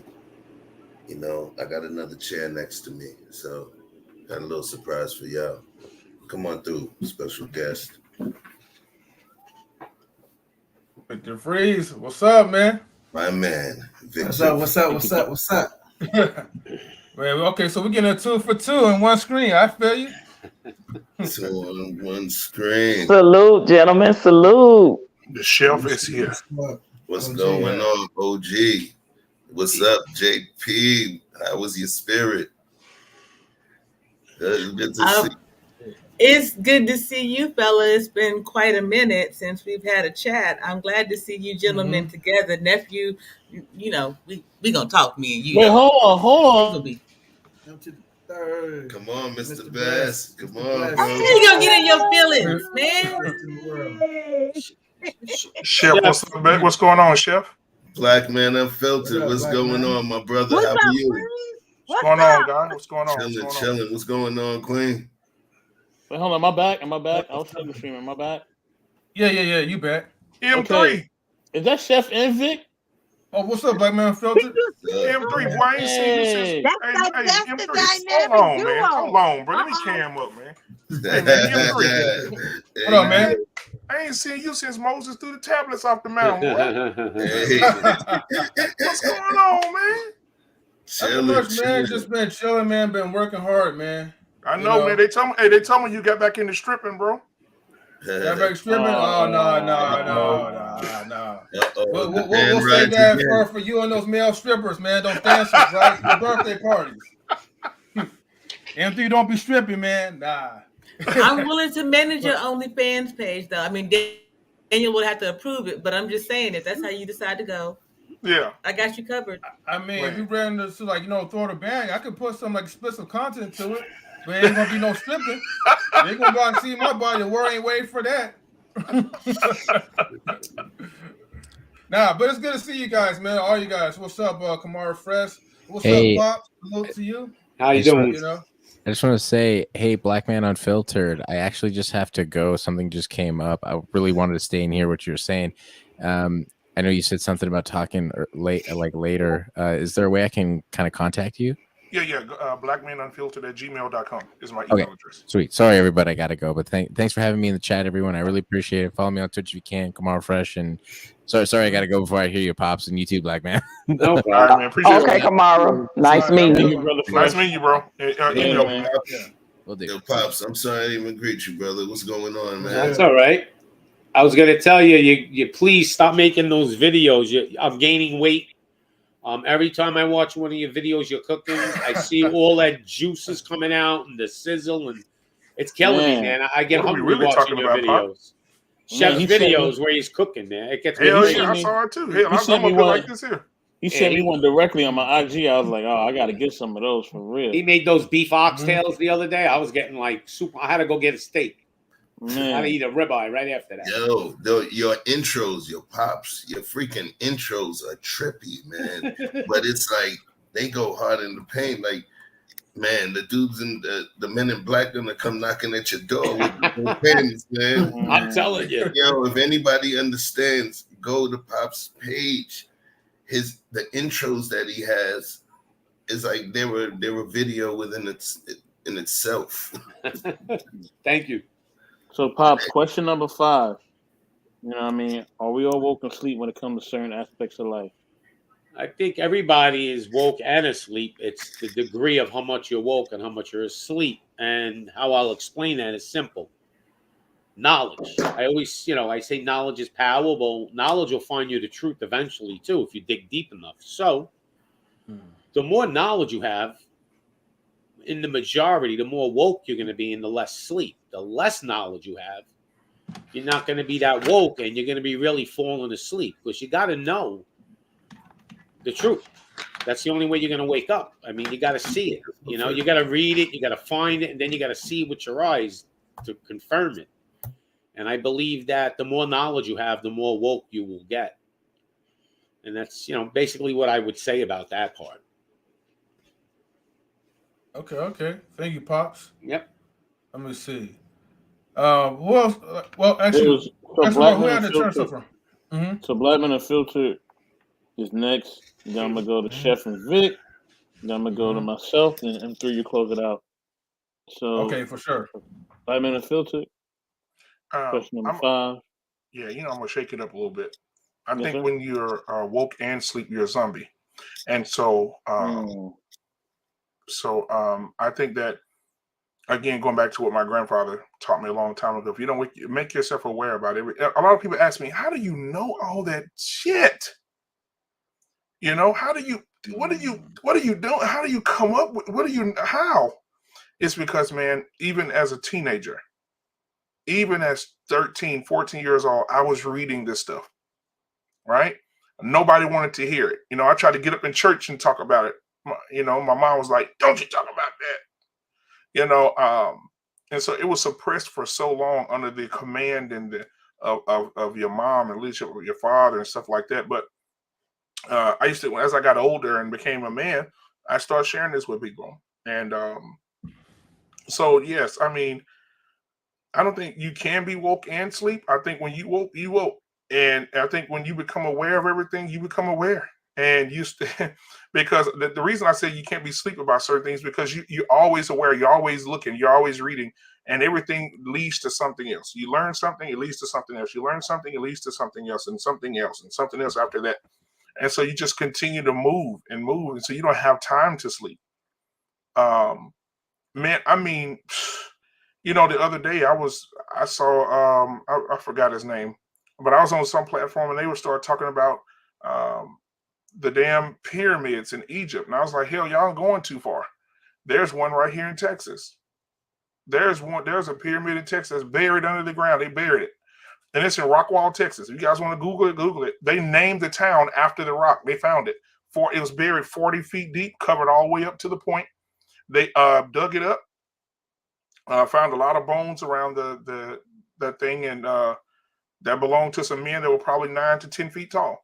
But that's fact. That's there for sure. So I mean, it's just things man you need to know. But they won't let you go to that site though, guys. I'm done. But they won't let you go out there and see that. They got it blocked off. The government and took over the site and everything. It's crazy. But yeah. All right. So we're gonna go to the homie. I don't know where Chef is. That Chef, where you at? So I guess we're gonna start with Vic first. So Vic, what up, Vic? What up, baby? You know what I mean? Oh, Chef back. All right, my bad. No, you got to let him get his piece and let me get mine, man. We got to split 2 minutes. We on the same. No. I'm gonna give each of y'all 2 minutes. I'm gonna give each y'all 2 minutes. So I was gonna play around and be like, no, we're gonna split up, give them a minute each. No, right. No, you got good. Oh wait. I think we got the 4-minute timer though. Let me see what this helps. Y'all want to do the 4-minute one? Would that be better? Let him do his thing. All right, go ahead. Let me get 2 minutes each. Yeah, go ahead, Vic. Oh, you want me to go first? Yeah, you go ahead. All right. Yeah, hear me? Yes, sir. Cool. So, are we all woke are we all woke and sleep when it comes to certain aspects of life? I believe that, damn, that's 1:36 already. I believe that our level of sleepness or wokeness is based on the spectrum.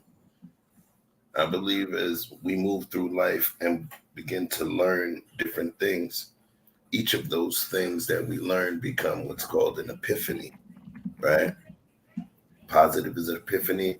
The negative aspect of the spectrum is a rude awakening. And within that, each time we awaken, we're just at a higher degree of wokeness or level of awakeness. There's times when you wake up in the morning,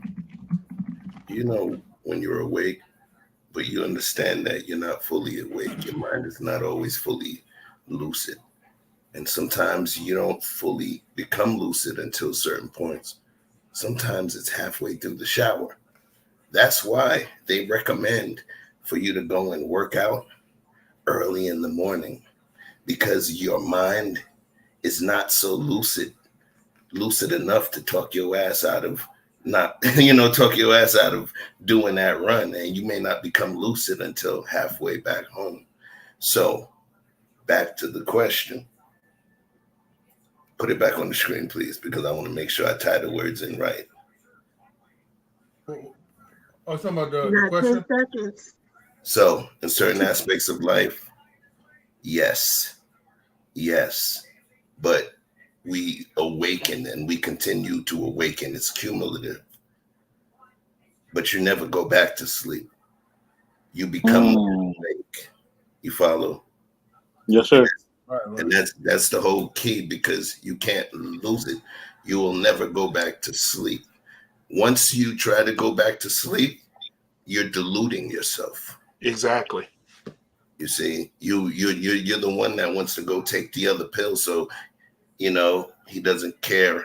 He doesn't care about any of this. In terms of the Matrix, that was a Matrix quote. But I concede the rest of the time to Vic.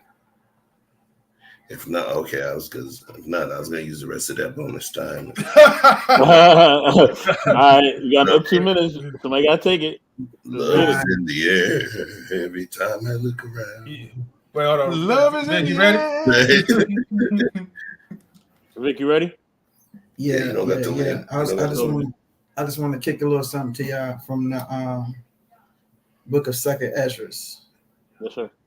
Mr. Bless, this is the apocrypha that I was speaking of. Ooh, okay. And the angel that was sent unto me, whose name was Uriel, gave me an answer and said, Thy heart hath gone too far in this world, and thinkest thou to comprehend the way of the Most High? Then I said, Yea, my Lord. And he answered me and said, I am sent to show thee the ways, and to set forth 3 similitudes before thee, whereof if thou canst declare one, I will show thee also the way that thou desirest to see. And I shall show thee from whence the wicked heart cometh. And I said, Tell on, my Lord. Then he said unto me, Go thy way, weigh me the weight of fire, measure me the blast of the wind, or call me again the day that is past. Then answered I and said, What man is able to do that thou shouldest ask for me such things? And he said unto me, If I should ask thee how great dwellings are in the midst of the sea, or how many springs in the beginning of the deep, so on and so forth. We're gonna come down a little bit. Come on down a little bit. Pre-adventure, thou wouldst say unto me, I never went down into the deep, nor as yet into hell, neither did I ever climb up into heaven. Nevertheless, now have I asked thee, but only for fire, wind, and a day whereas thou hast passed, and of these things from which thou cannot separate, yet canst thou give me an answer of them. He moreover unto me, thine own things such are grown, which is come thou shalt know. Oh, I got you. How should thy vessel then be able to comprehend the way of the highest, and the world being now outwardly corrupted, to understand the corruption that is evident in my sight? So all of that language is basically coming down to say, if you can't figure out the simplest of how this world was even designed in its base form, how then are you to comprehend the ways of the Most High? That is the highest level of woke. At your wokest, you still sleep. That was deep. That's the bottom line. All right, Vic. I hear you. I hear you. All right. I know I got to answer this No, question. y'all didn't know Pastor was finna land the plane. Yeah, I was like, Oh man. Okay. Let me try to answer this question. Hey, you can't follow that shit. Yo, I really can't. Yo, and I'm nice, but I don't know. All right. Yes, I do believe we all woke and sleep in different areas because we don't know everything. No one person knows everything. We all have vast experiences from different areas and walks of life. So I'm not gonna have the same experience as Pops because I don't have the same lifestyle that Pops has had. We both may be from New York, but he's walked and lived in a different era time that I wasn't even around. You know what I'm saying? So I'm not going to be woke to certain things that he knows. He can talk about things in the '80s that I don't even know what he's talking about. And I may have been around, but I was such a baby. I was like maybe 2, 3 years old. I don't know what you're talking about. may have to watch a documentary, but he experienced it. So he's going to be woke. He's going to be conscious. He's going to be aware of those things fully. He's going to have full details. So of course, there's going to be things that I am woke to and privy to. And there's going to be things that I am sleep to because I don't have the aspects, information, details, or experience of those times or dates or places. You know what I mean? Or experiences. And that's fine. And that's why we have to conversate with each other because that's how we become more woke, right? Through conversation. So if I'm truly woke, I'm allowing other people's experiences to add to my experience so I can know more things. You know what I'm saying? And the more I know more things, the more that I'm more self-aware of the things that are around me. You know what I'm saying? And it's funny they did these like experiments where they would put one baby and they would isolate that baby and see how they respond. And they'll put another baby and they'll put them in a community, and it showed how both were affected by that. One child they would pick up and hug. The other child they just fed them and ignored them. And both babies responded to those things because they were privy to different experiences. And that's how life is. So if you only live in one area or one aspect of the globe, you're not gonna understand what somebody in, what I'm saying, the Caribbean is going through because you don't live in the Caribbean. They have a different aspect and different way of life and thinking. You can look at all documentaries if you want, but you're not gonna have full understanding. And the way we get more understanding, more wokeness, is through research and through also other people's paths and experiences and travels. So yeah. Okay. All right, let me read. All right, I want to read this little scripture real quick. You know, I don't even normally do this like on the live streams that much, but I think this is necessary. I'm gonna give him three minutes because he's in three. No, thank you. Okay, so for the light makes everything visible. This is why it is said, "Awake, O sleeper, rise up from the dead, and Christ will give you the light." So be careful how you live. Don't live like fools, but live like those who are wise. Make the most of every opportunity in these evil days, but don't act thoughtlessly, but understand what the Lord wants you to do. Okay? That's oops. On my phone bugging real quick. That was from Ephesians 5. Down to like verse 15 and all that. But anyways, the reason why I read that part, right? Because the part that always catches my attention when it comes to being woke and being asleep, it's like you don't want to move around in life like mindlessly. You know what I mean? Like you gotta practice on every thought, on every action, you know what I mean, that you take. You know, you can't it's easy for us to be awake in some aspects and then be asleep in other aspects because when it comes down to it, most of us are really in tune or woke to something, in this case, to something that we hold value to. Things that we don't hold value to, we just sleep on it. You know what I mean? But if you really, really, you know, want to be better, want to take action in certain things, you gotta just train yourself, you know, thoughtfully. Hey, let me make sure I be woke on all aspects as much as I can, so I could learn from this end, I could learn from that end, and then when it's time to take action, you'll be well prepared. So I feel like we all, get guilty, feel well, I can't say feel, but we all are guilty of like um being woke to I feel like to me being woke to like things that like I said again, when it comes to like to value. Like what's your values that lead to people getting woke? Like, that will motivate you to stay woke, to stay hungry. You know what I mean?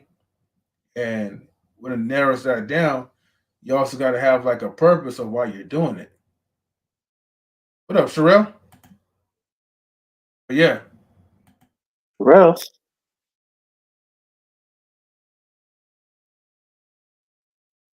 all right. Okay. Okay.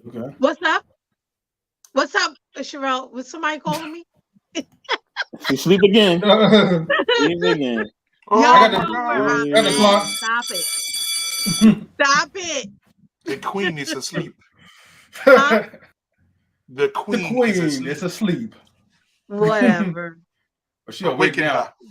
I'm up now. You know, Hey, awaken her. Sherelle, salute. Sherelle, salute. Salute, Marcus. Where's our Sean? He left. Look Oh, at his them. phone Look at died. them two Nah, dynamic phone duo died. sitting over there. What's up, Batman, Robin, or Batman, Superman? Oh, she really did wake up. What? Raising Dion. I don't know. Damn. Funny. That's funny. You know, peace to the Fulton County system. They hit me up, said I had to bail somebody out, and go figure. I think it's the other way around. Bail DeMarco. Yeah, man. What y'all talking about? Why everybody so quiet? Yeah, we're done. The aliens. Oh, y'all waiting on me? No, we're actually done. That's all our questions. Yeah. Oh, okay. Well, how's your spirit? Queen? Spirit? Queen? Yes. Have you signed the petition to get the docu-series taken away? What docu-series? Oh, no. Educate me. You please, because I didn't know it was a document. I thought it was just like an open letter that maybe she read on her IG or something. It's an actual documentary. Who's Yes. she? It's a 4-part docu-series from Beyonce's mom. And she talks about Black men and how Black men are perceived, how they're treated by other Black women, how they're treated by the system, how Black men are broken because of how women have treated them, their moms, starting with their moms, the system, the school system, why some men never made it in life.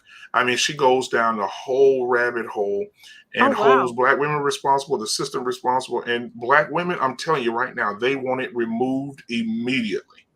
Like they said, oh, she don't know nothing. I mean, they dragging her bad.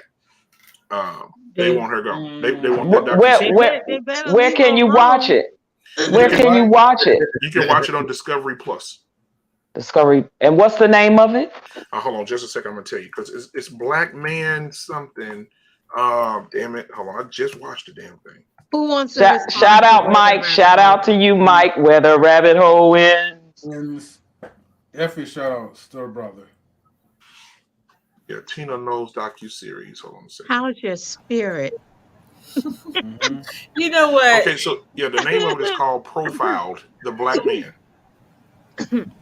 Okay. Profiled, the Black Man? Yep.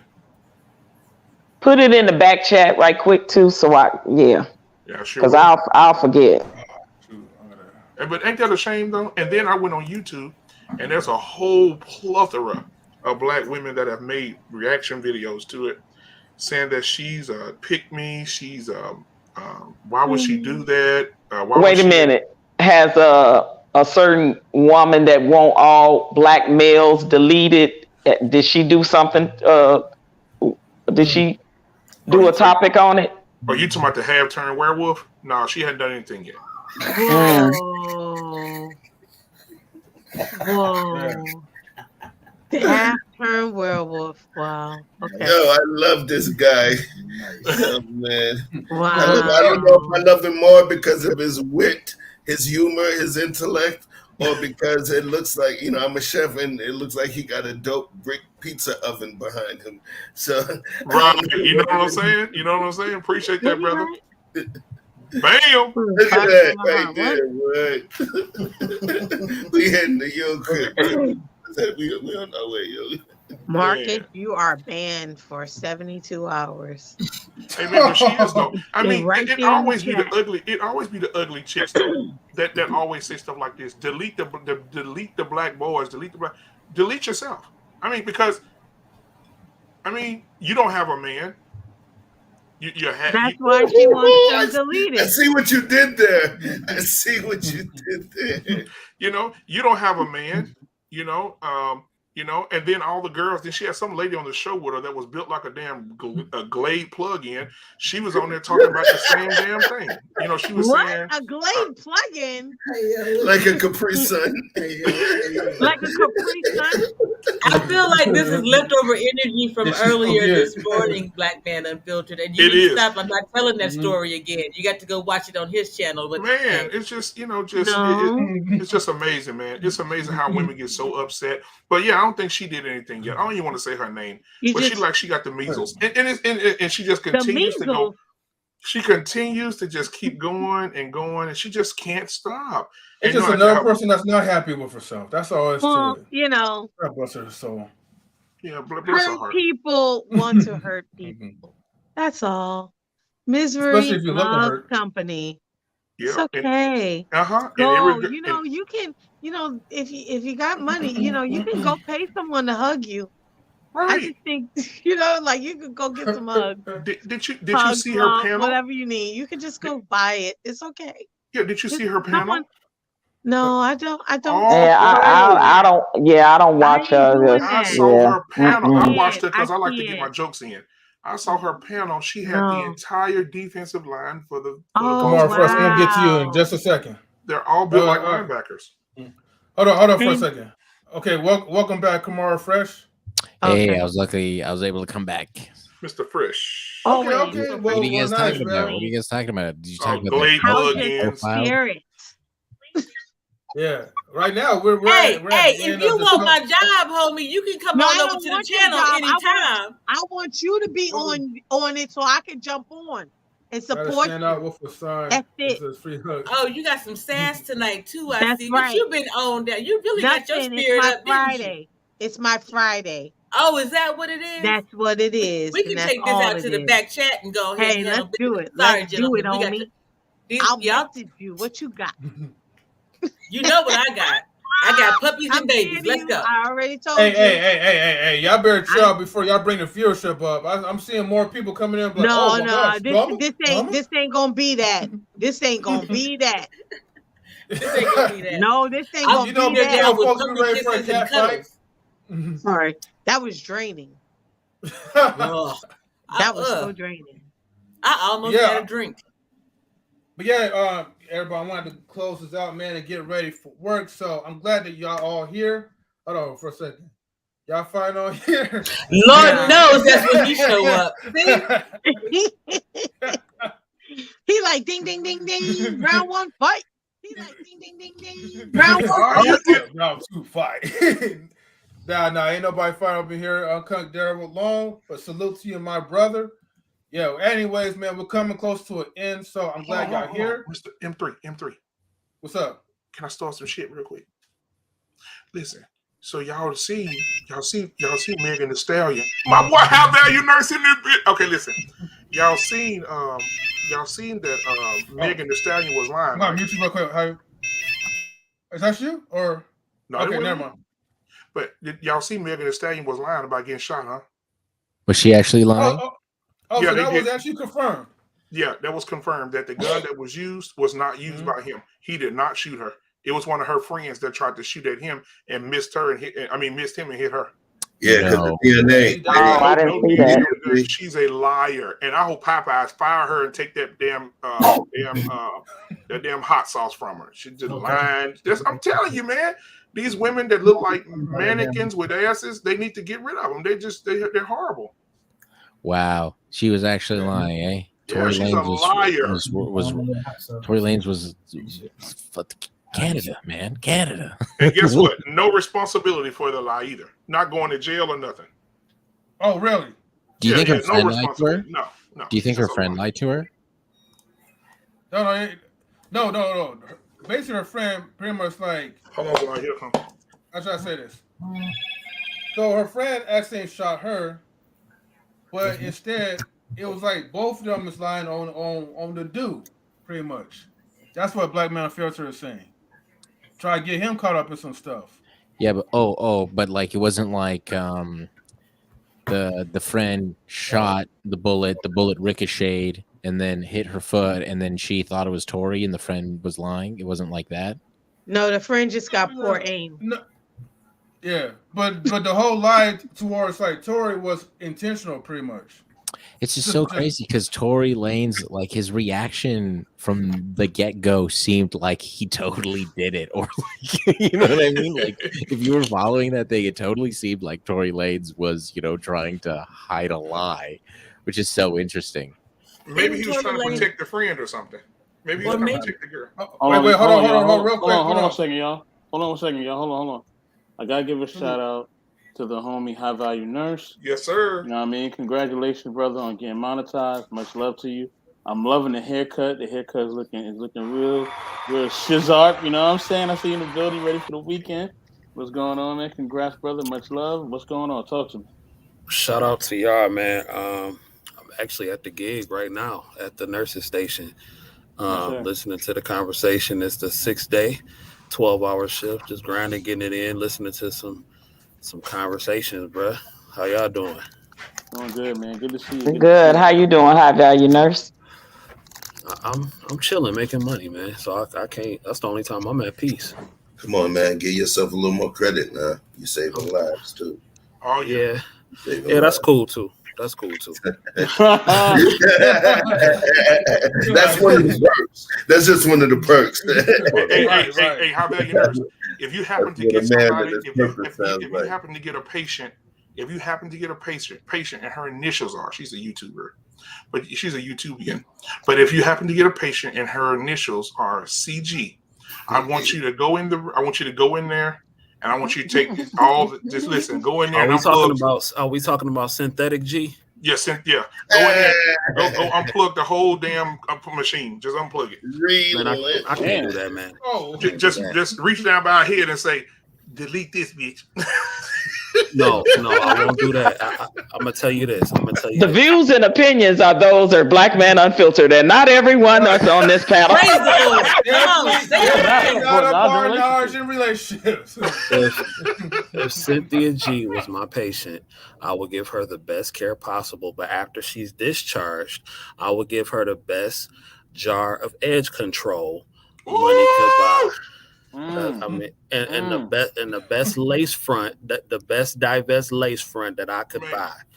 You dig? Man, girl, edge just look like the edge of Africa. Shout out to Cynthia G though. But nah, man, I really think that Megan should apologize to Tori, bro. Oh yeah. I really do. She owe that man an apology, and she need to go on an apology tour. And I think Tory Lanez should sue her. Oh yeah. For defamation of character. Exactly. I want the Popeye's chicken, hot sauce, and everything. For defamation of character. And now you have substantial evidence, a person admitting to doing it. Stop the nonsense, bro. But I just wanted to come up here and... You know why he won't do that, CJ, though? You know why he won't do that? Because he want to hit it. He still want to hit it. He's still in love. Yeah, he's still in love. Yeah.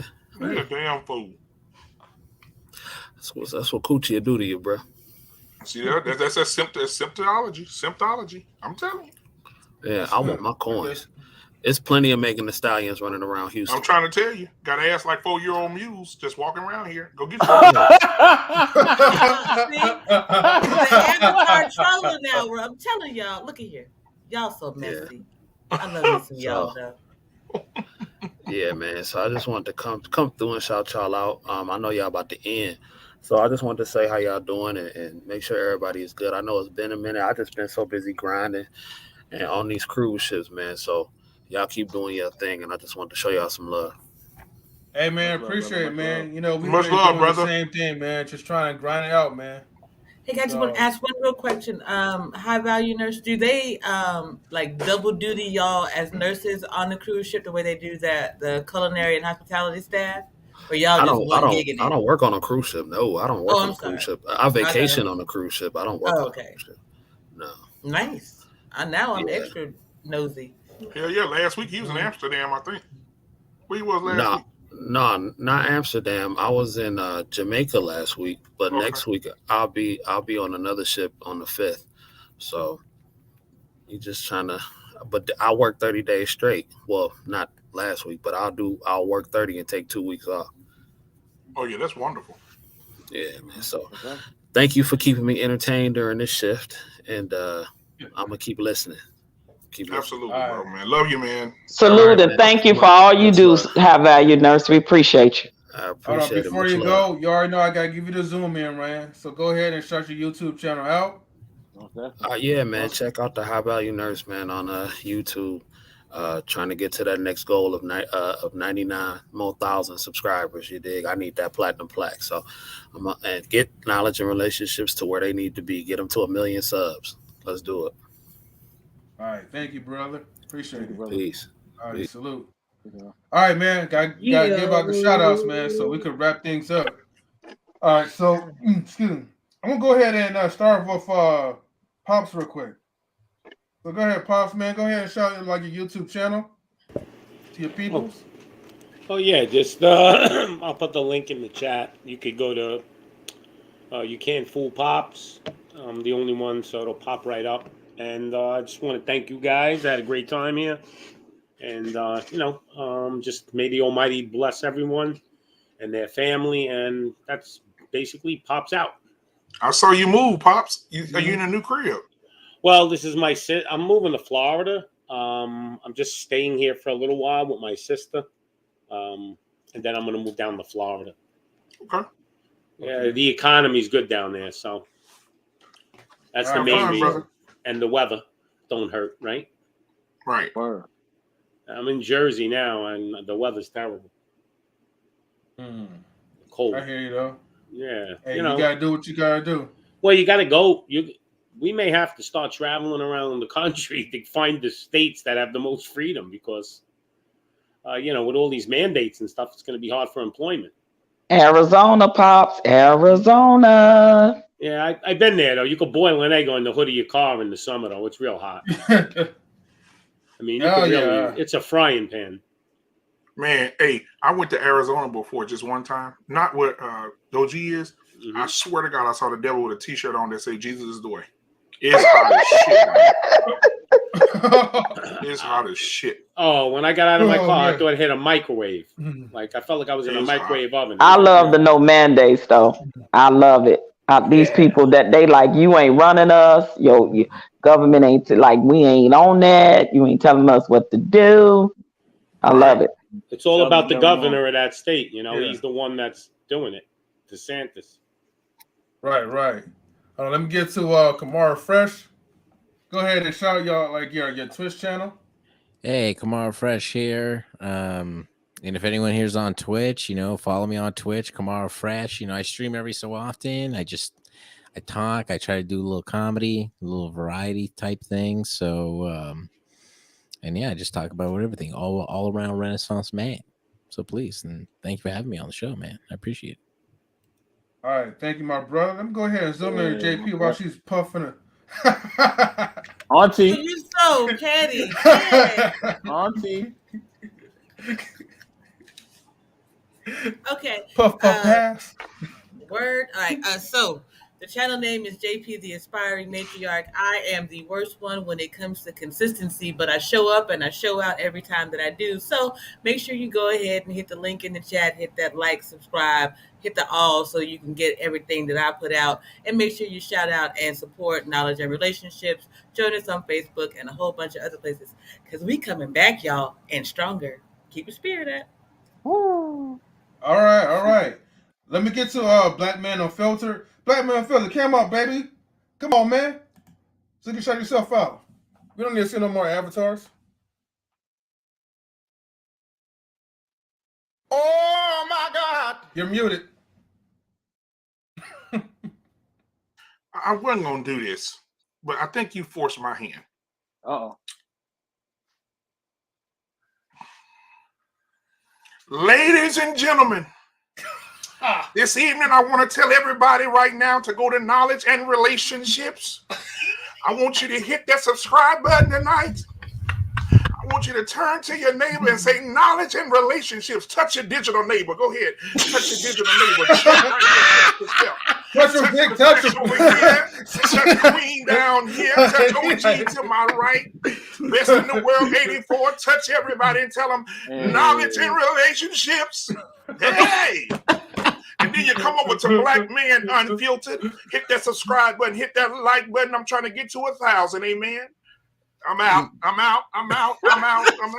Everybody hang out when we close. Everybody hang out if y'all can. Hang out. Chef, that was for y'all over there. I hope y'all. I didn't want y'all to start shouting and run off the camera, but I had to.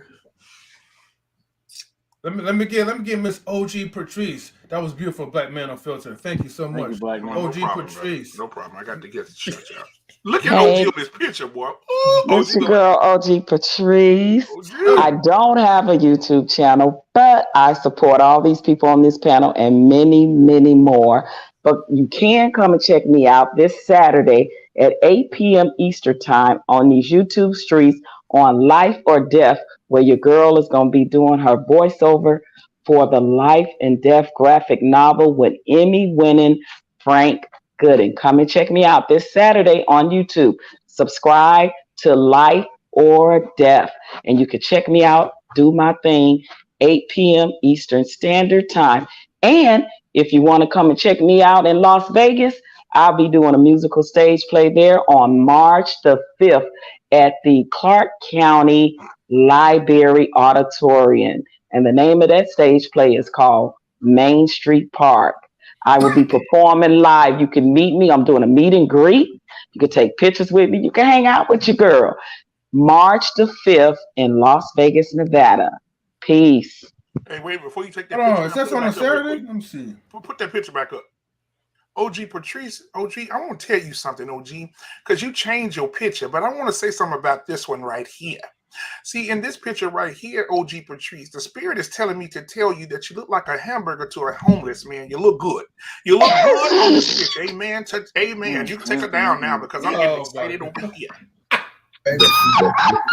Listen, Thank you very much. Thank you very much. Absolutely. OG, the feathering work. The feathering work on that hair right now. You talking grown ass man talking about feathering work. Feathering work. Yes, feathering work is precise, spot on. For sure. Yes. Right there, go left. All right, so we got the 2 for 2 deal right here. You know, 2 for 2, like this is motherfucker, like this is Wendy's and some shit. But yeah. Y'all got the exclusive. You caught me in the homie. Let me get there. You caught me in the homie on an exclusive. Cheers.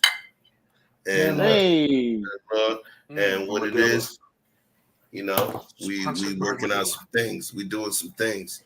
Stay tuned. We had a wonderful dinner with a friend tonight. You know, if you're a member of the Troop Hill Community Garden page, you'll get what I'm saying. But life is good. Productivity is great. Check us out. Chef Shapino, my page, his page, Victor Freeze Music, one word. All right. Love is love. Peace, love, and light. Hold it down. All right, for sure, man. What's that? Yeah. Man, you know, you guys make a great team, man. It's like when dark meat and white chicken like just comes together, man. Like a good meal, bro. I'm telling you. So you calling us thighs? Thighs and wings? What are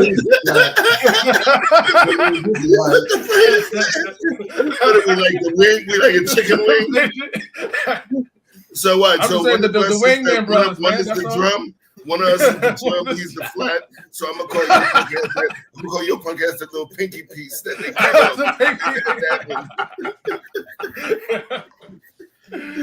Hold on, let me get to Queen Forever 2K and beyond. Okay, hold on. Wait a minute. Let me wake her up real quick. Wake up, Queen. Wake up. I'm up. Hey. I know where you live. Stop playing with me, okay? Oh my God. Okay. And I'll roll up on you. No, stop. You can follow me on Instagram, Queen Forever 2K 20. Oh, no more 21. But I think I might, do a little channel. I don't know. But I like being in these YouTube streets and coming and visiting and giving my support. And that's it. I'm here. I'm there. I'm everywhere. Watch yourself. Damn. She's In all seriousness, Queen. every woman. It's all in her. Anything you want done, clean it. Oh, sorry, my bad. He's a boss. Can we get the choir to say, oh, oh. In all seriousness, Queen, we thank you for just being part of our relationships and always giving your never-ending support. So that's right. You better recognize. But you're welcome. Any day, M3. Any day, I got you. Man. M3, them damn penguins behind you scaring the shit out of me, bro. Every time it's just biting the back of your neck. I love them penguins. I can just go dive right on them and just be like, homie, what's good, Shawty? Yo, hold on, real talk. I thought that was a family portrait of his sperm. Damn! See, Chef was salty, man, because he white chicken though. All right. Looking like a chicken nugget.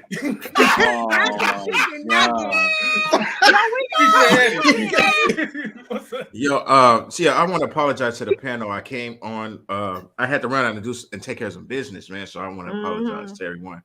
Where my money at? Where my money at, Eddie? I want to thank everybody for coming to the panel. Chef, OG Patrice, everybody, JP, everybody, everybody in the channel. Thank you for showing up. Please like and subscribe to the channel. Those that is new. I am the music creator for knowledge and relationship. There's going to be new beats coming soon. It was bad timing. I was going through it, but I'm right back on track. Everything is starting to come together. So thank you very much. Everyone have a blessed day. And I see you, Black man. I see you, man. Eddie Kane. What's going on, Eddie Kane? What's going on, man? Nice like this. Hey. I am not Eddie Kane. It's Eddie King, sir. No. That's Eddie King, the model. Y'all sure y'all want to hang with old Eddie King? Oh, Eddie.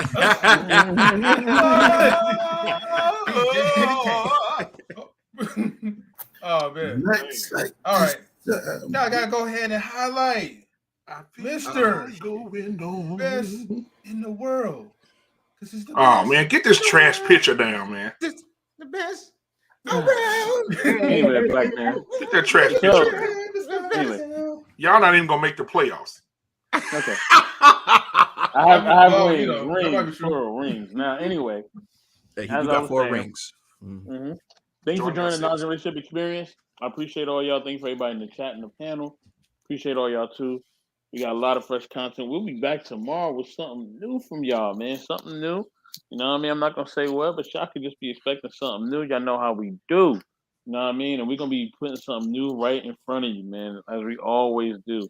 And this Saturday we got something new for you too. You know what I mean? So you'll be getting 3 days in a row of us, man. You know what I mean? We always giving y'all fresh content, new things, new anthems, new music, new everything, man. So look out for what we're doing here on Knowledge and Relationship. It's definitely an experience. It's definitely an adventure. And we got so much content for you. You know what I'm saying? So please stay tuned, stay woke,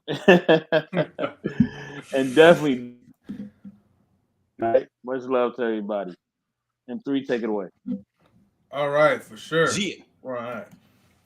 So thank you for tuning in to Knowledge and Relationships. My man, I'm sorry.